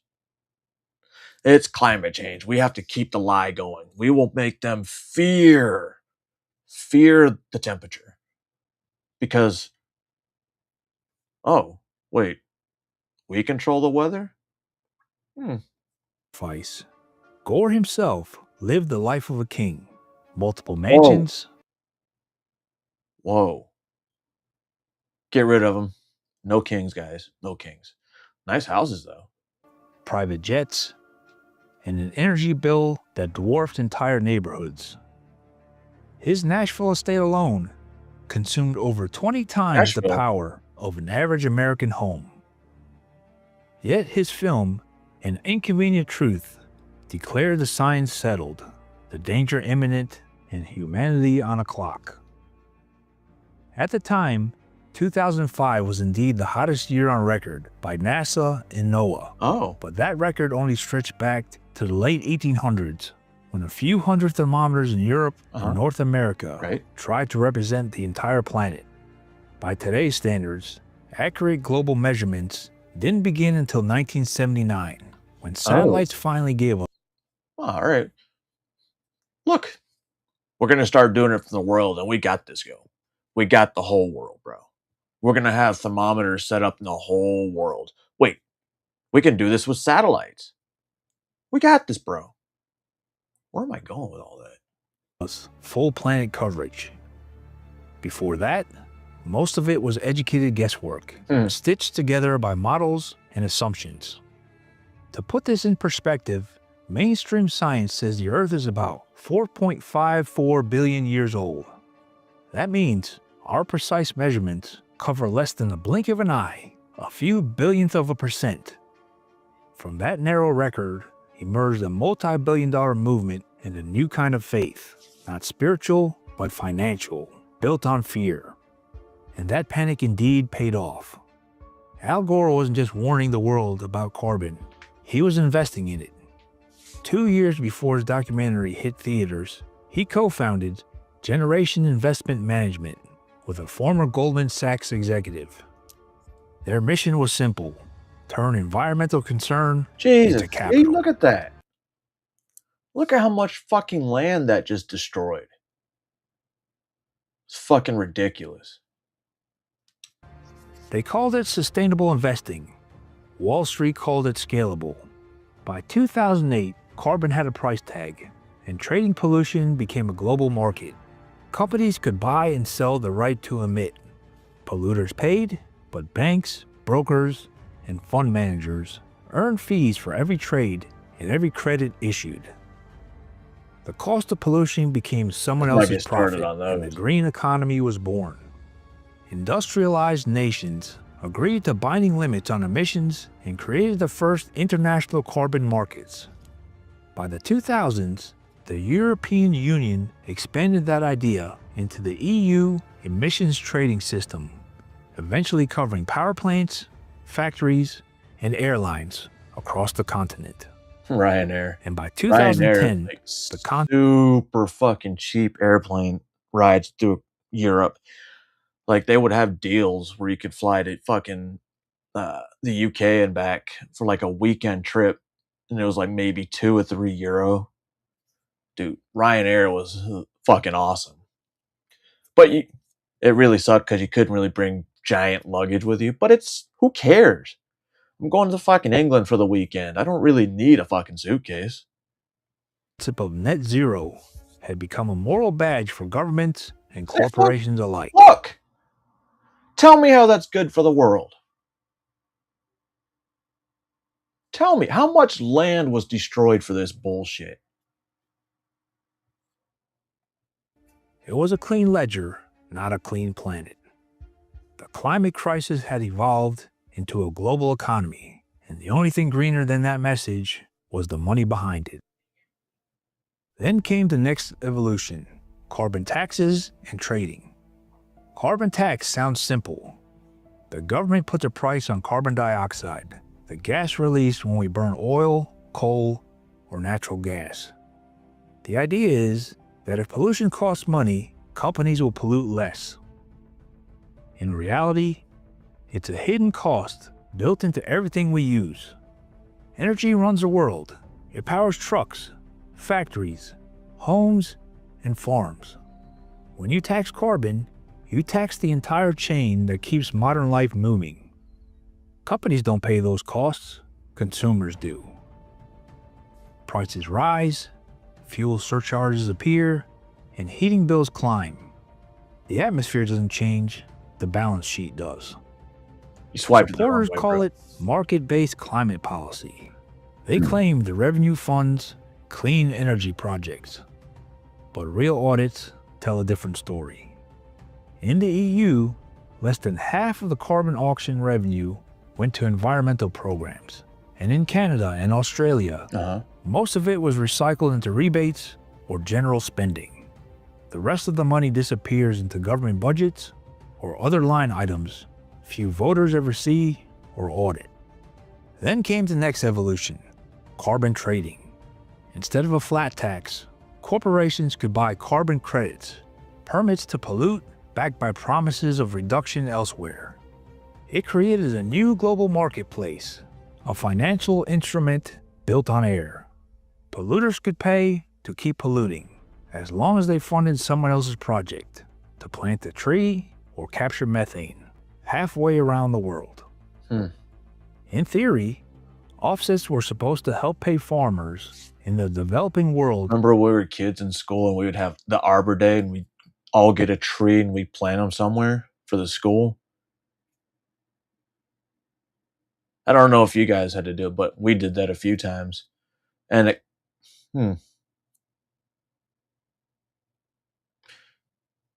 kind of makes sense now, I guess. To preserve forests and balance out. Well, that's a thing on Arbor Day now. They want you to plant a tree. Is it still that way? Or was this a Mandela effect? Pollution elsewhere. But most of that money never reached the people on the ground. Governments and brokers signed the deals. Locals lost the land. Companies in the West kept burning the fuel, while villages in Africa were told to stop grazing their cattle. The carbon stayed on paper, not in the air. The rich kept burning, the poor kept paying. 5 years ago, good we God. introduced a vision for social and ecological. Oh, man. She's so dumb, though. So dumb. But, baby mama, that's all right. Transformation big enough to save our planet. The Green New Deal. The critics jumped against it immediately. They said it was an impossible dream, too impractical, not serious enough. And they were wrong. No, they were right. In the last 5 years, we have made major strides in tackling the climate crisis and creating millions of jobs by building together a diverse coalition of people committed to a better future. From community organizers and frontline climate advocates to labor organizers and everyday working people, we are winning with a movement that rejects the dystopian future and is committed to building a new one. I don't think that's true. AOC's voice fills the room, confident, triumphant. She says the Green New Deal created millions of new jobs, lifted people out of poverty, and set America on a clean path to the future. It's a powerful claim, but unfortunately, it isn't accurate. The Green New Deal was a congressional resolution, not a law. What exists today are offshoot programs, energy subsidies, electric vehicle incentives, and manufacturing credits, folded into later legislation. And remember, those fucking batteries for the EVs are way worse for the environment through fires, production, mining. The Inflation Reduction Act of 2022. Those created hundreds of thousands of jobs, mostly construction, short-term projects, and factory startups, but nowhere near millions. The millions of jobs figure came from the economic modeling, not the actual results. Optimistic forecasts written before a single dollar was spent. If every Green New Deal proposal had passed and been fully funded, models projected millions of jobs, but projections aren't proof. Theory and so basically the jobless rates are made up. It's a projection, so they're made up. Truth don't share the same ledger. But while politicians promise millions of new jobs, tens of thousands of jobs quietly disappeared. Under the banner of the Green New Deal, investors pulled capital from fossil fuels, regulators tightened compliance, refineries. America's coal belt turned into a graveyard of shuttered plants. Over 40,000 coal jobs vanished in 10 years. Towns built. Crazy thought. I still don't agree with solar because I believe it makes the Earth even hotter. What about they tear down these fucking old factories, right? Tear them down. Flatten the area out and put your gay little fucking panels out there. Right? Recycle the land. You fucking retards. Upon power stations reduced to silence as utilities chased subsidies for wind and solar. Oil refineries followed. In California, entire facilities were converted or closed outright. That's another reason California, their gas is so expensive. They closed all the refineries just about, so they have to have it shipped in. Wiping out thousands of high-paying union jobs. And for every refinery worker laid off, 5 to 7 support jobs disappeared with them. Truck drivers, maintenance crews, restaurants, and small businesses that kept those towns alive. These weren't just statistics. They were livelihoods, replaced not by green factories or renewable prosperity, but by headlines and empty promises. The old energy economy was being dismantled faster than the new one could stand. And the Green New Deal didn't just stay in Washington. Within a year, its language, net zero, sustainability, and equity appeared in speeches from London to Brussels and from Davos to Beijing. It wasn't a law anymore, it was a global script. Then the United Nations promoted Agenda 2030. The European Union introduced Fit for 55, and the World Economic Forum rebranded capitalism itself as stakeholder capitalism. The words changed, but the mission didn't. Reshape economies through climate compliance and centralized oversight. Every nation was told to reach net zero emissions by 2050, a goal that sounded scientific but rested largely on carbon accounting. Instead of reducing output, industries simply offset it. For every ton of carbon released, a credit was purchased, a tree was promised, or a project was announced somewhere else. The pollution didn't stop, the paperwork just got cleaner. And yet, no one can even agree on what safe carbon emission looks like. Scientists talk about carbon budget, the amount we can burn before the planet warms too much. But the numbers swing by hundreds of billions of tons, depending on who's counting. There's no finish line, no magic threshold, just a moving target wrapped in certainty.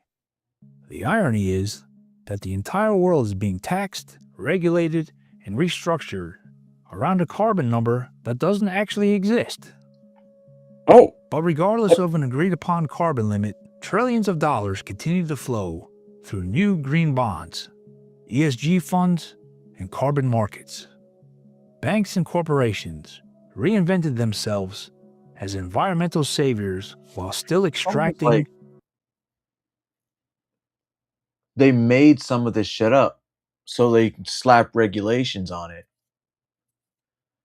Start making them more money because, you want to pay, you did this. Yeah, you're going to have to pay a fine. Oh, you don't want to pay a fine? You're going to bribe us? Well, fine. Yeah, how much money? Refining and drilling under different names. Developing countries borrowed to comply, trading sovereignty for sustainability loans they could never repay. The same institutions that once financed industry now finance guilt, and both were profitable. Climate policy became less about climate and more about control. Who can build? Who can travel? Who can grow? Who could produce? And just like that, the crisis became a currency. Every regulation, every limit, every tracked carbon footprint justified as a moral necessity. Thanks a lot, asshole. Huh? Actually, not thanks a lot. No, thank you for just verifying what I just said like 5 fucking minutes ago. Saving the planet had become a business plan, and the Save only the thing killer to save the world. growing faster than emissions was power. If you follow the money, the saviors start to look familiar. The same investment firms that once financed oil now lead the green transition. BlackRock, Vanguard, and State Street, managing over $20 trillion combined. now shape entire industries through ESG scores that turn morality into a metric. Every rule, every restriction, every new program creates another fee, fund, and market. The governments take their share through carbon taxes, green bonds, and climate subsidies. NGOs and consultants collect grants and administration fees to manage the paperwork. And the oil giants didn't disappear, they rebranded. The same companies that once pumped the fuel now sell the forgiveness, investing in offsets and renewable portfolios funded by the same public they once applied. And who pays for it all? The people who can't afford to play the game. The worker paying more at the pump. The family watching their electric bill climb. And the small business squeezed by the cost of compliance. The truth is simple. The planet isn't the product. You are. Your labor, your choices, your dependence on the system that tells you it's saving you. Scientists tell us the planet's recent warming is largely man-made, driven by modern industry and carbon. Wait. Maybe they're right. But Earth's history didn't begin in the industrial age.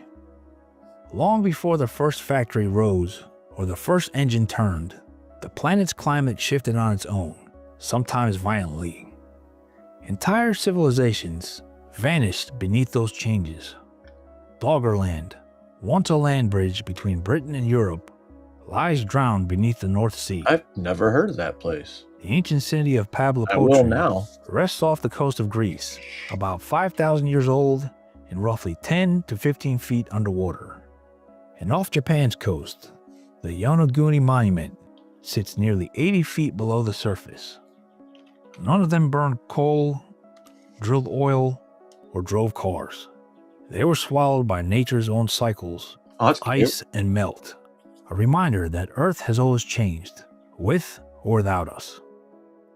So when modern prophets promise salvation through taxes, markets, and fear, remember this. The seas were rising long before we learned to measure them, and they'll keep rising long after the last slogan fades, with or without our help. Don't get me wrong, we should respect this planet.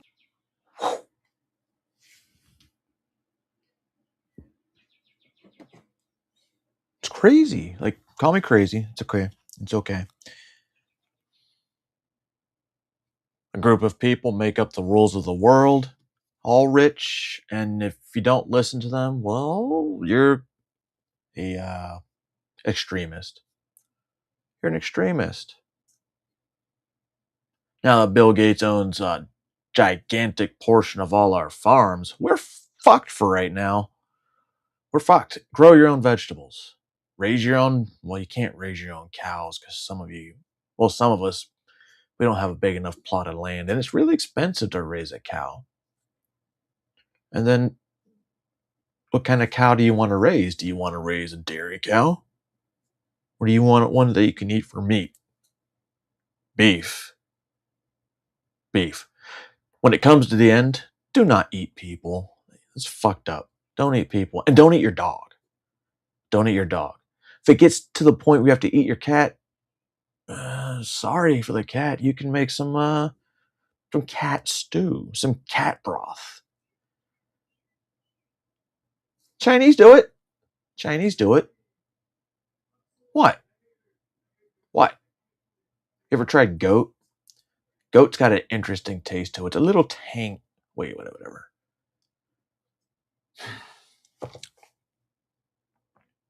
We're all pawns. We're all pawns in the game. Obviously, I don't know what game we're playing. Is this Fallout? Could this be Fallout? Or is Fallout post-apocalyptic? Far Cry. This could be Far Cry. Yeah? Yeah? It could be Far Cry. But, yo, World Economic Forum. Hire me. Hire me, bro. I'll write the scripts for the next couple of years. If you don't like it, fire me. Fire me. But let me do this.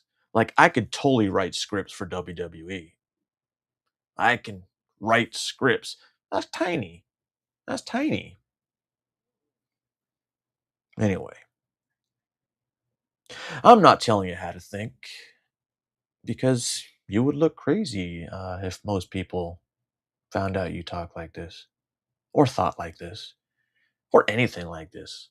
But I am telling you to think, because here's just a brief overview. You can look up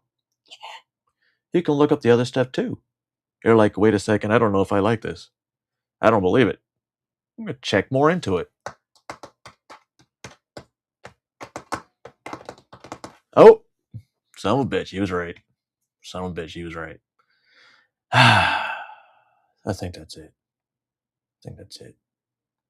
Now I think I'm gonna go eat now. Pretty hungry. And then I might take a nap. I don't know why. I'm kind of a little bit tired in the eyeballs. But the mind's racing. Mind's racing.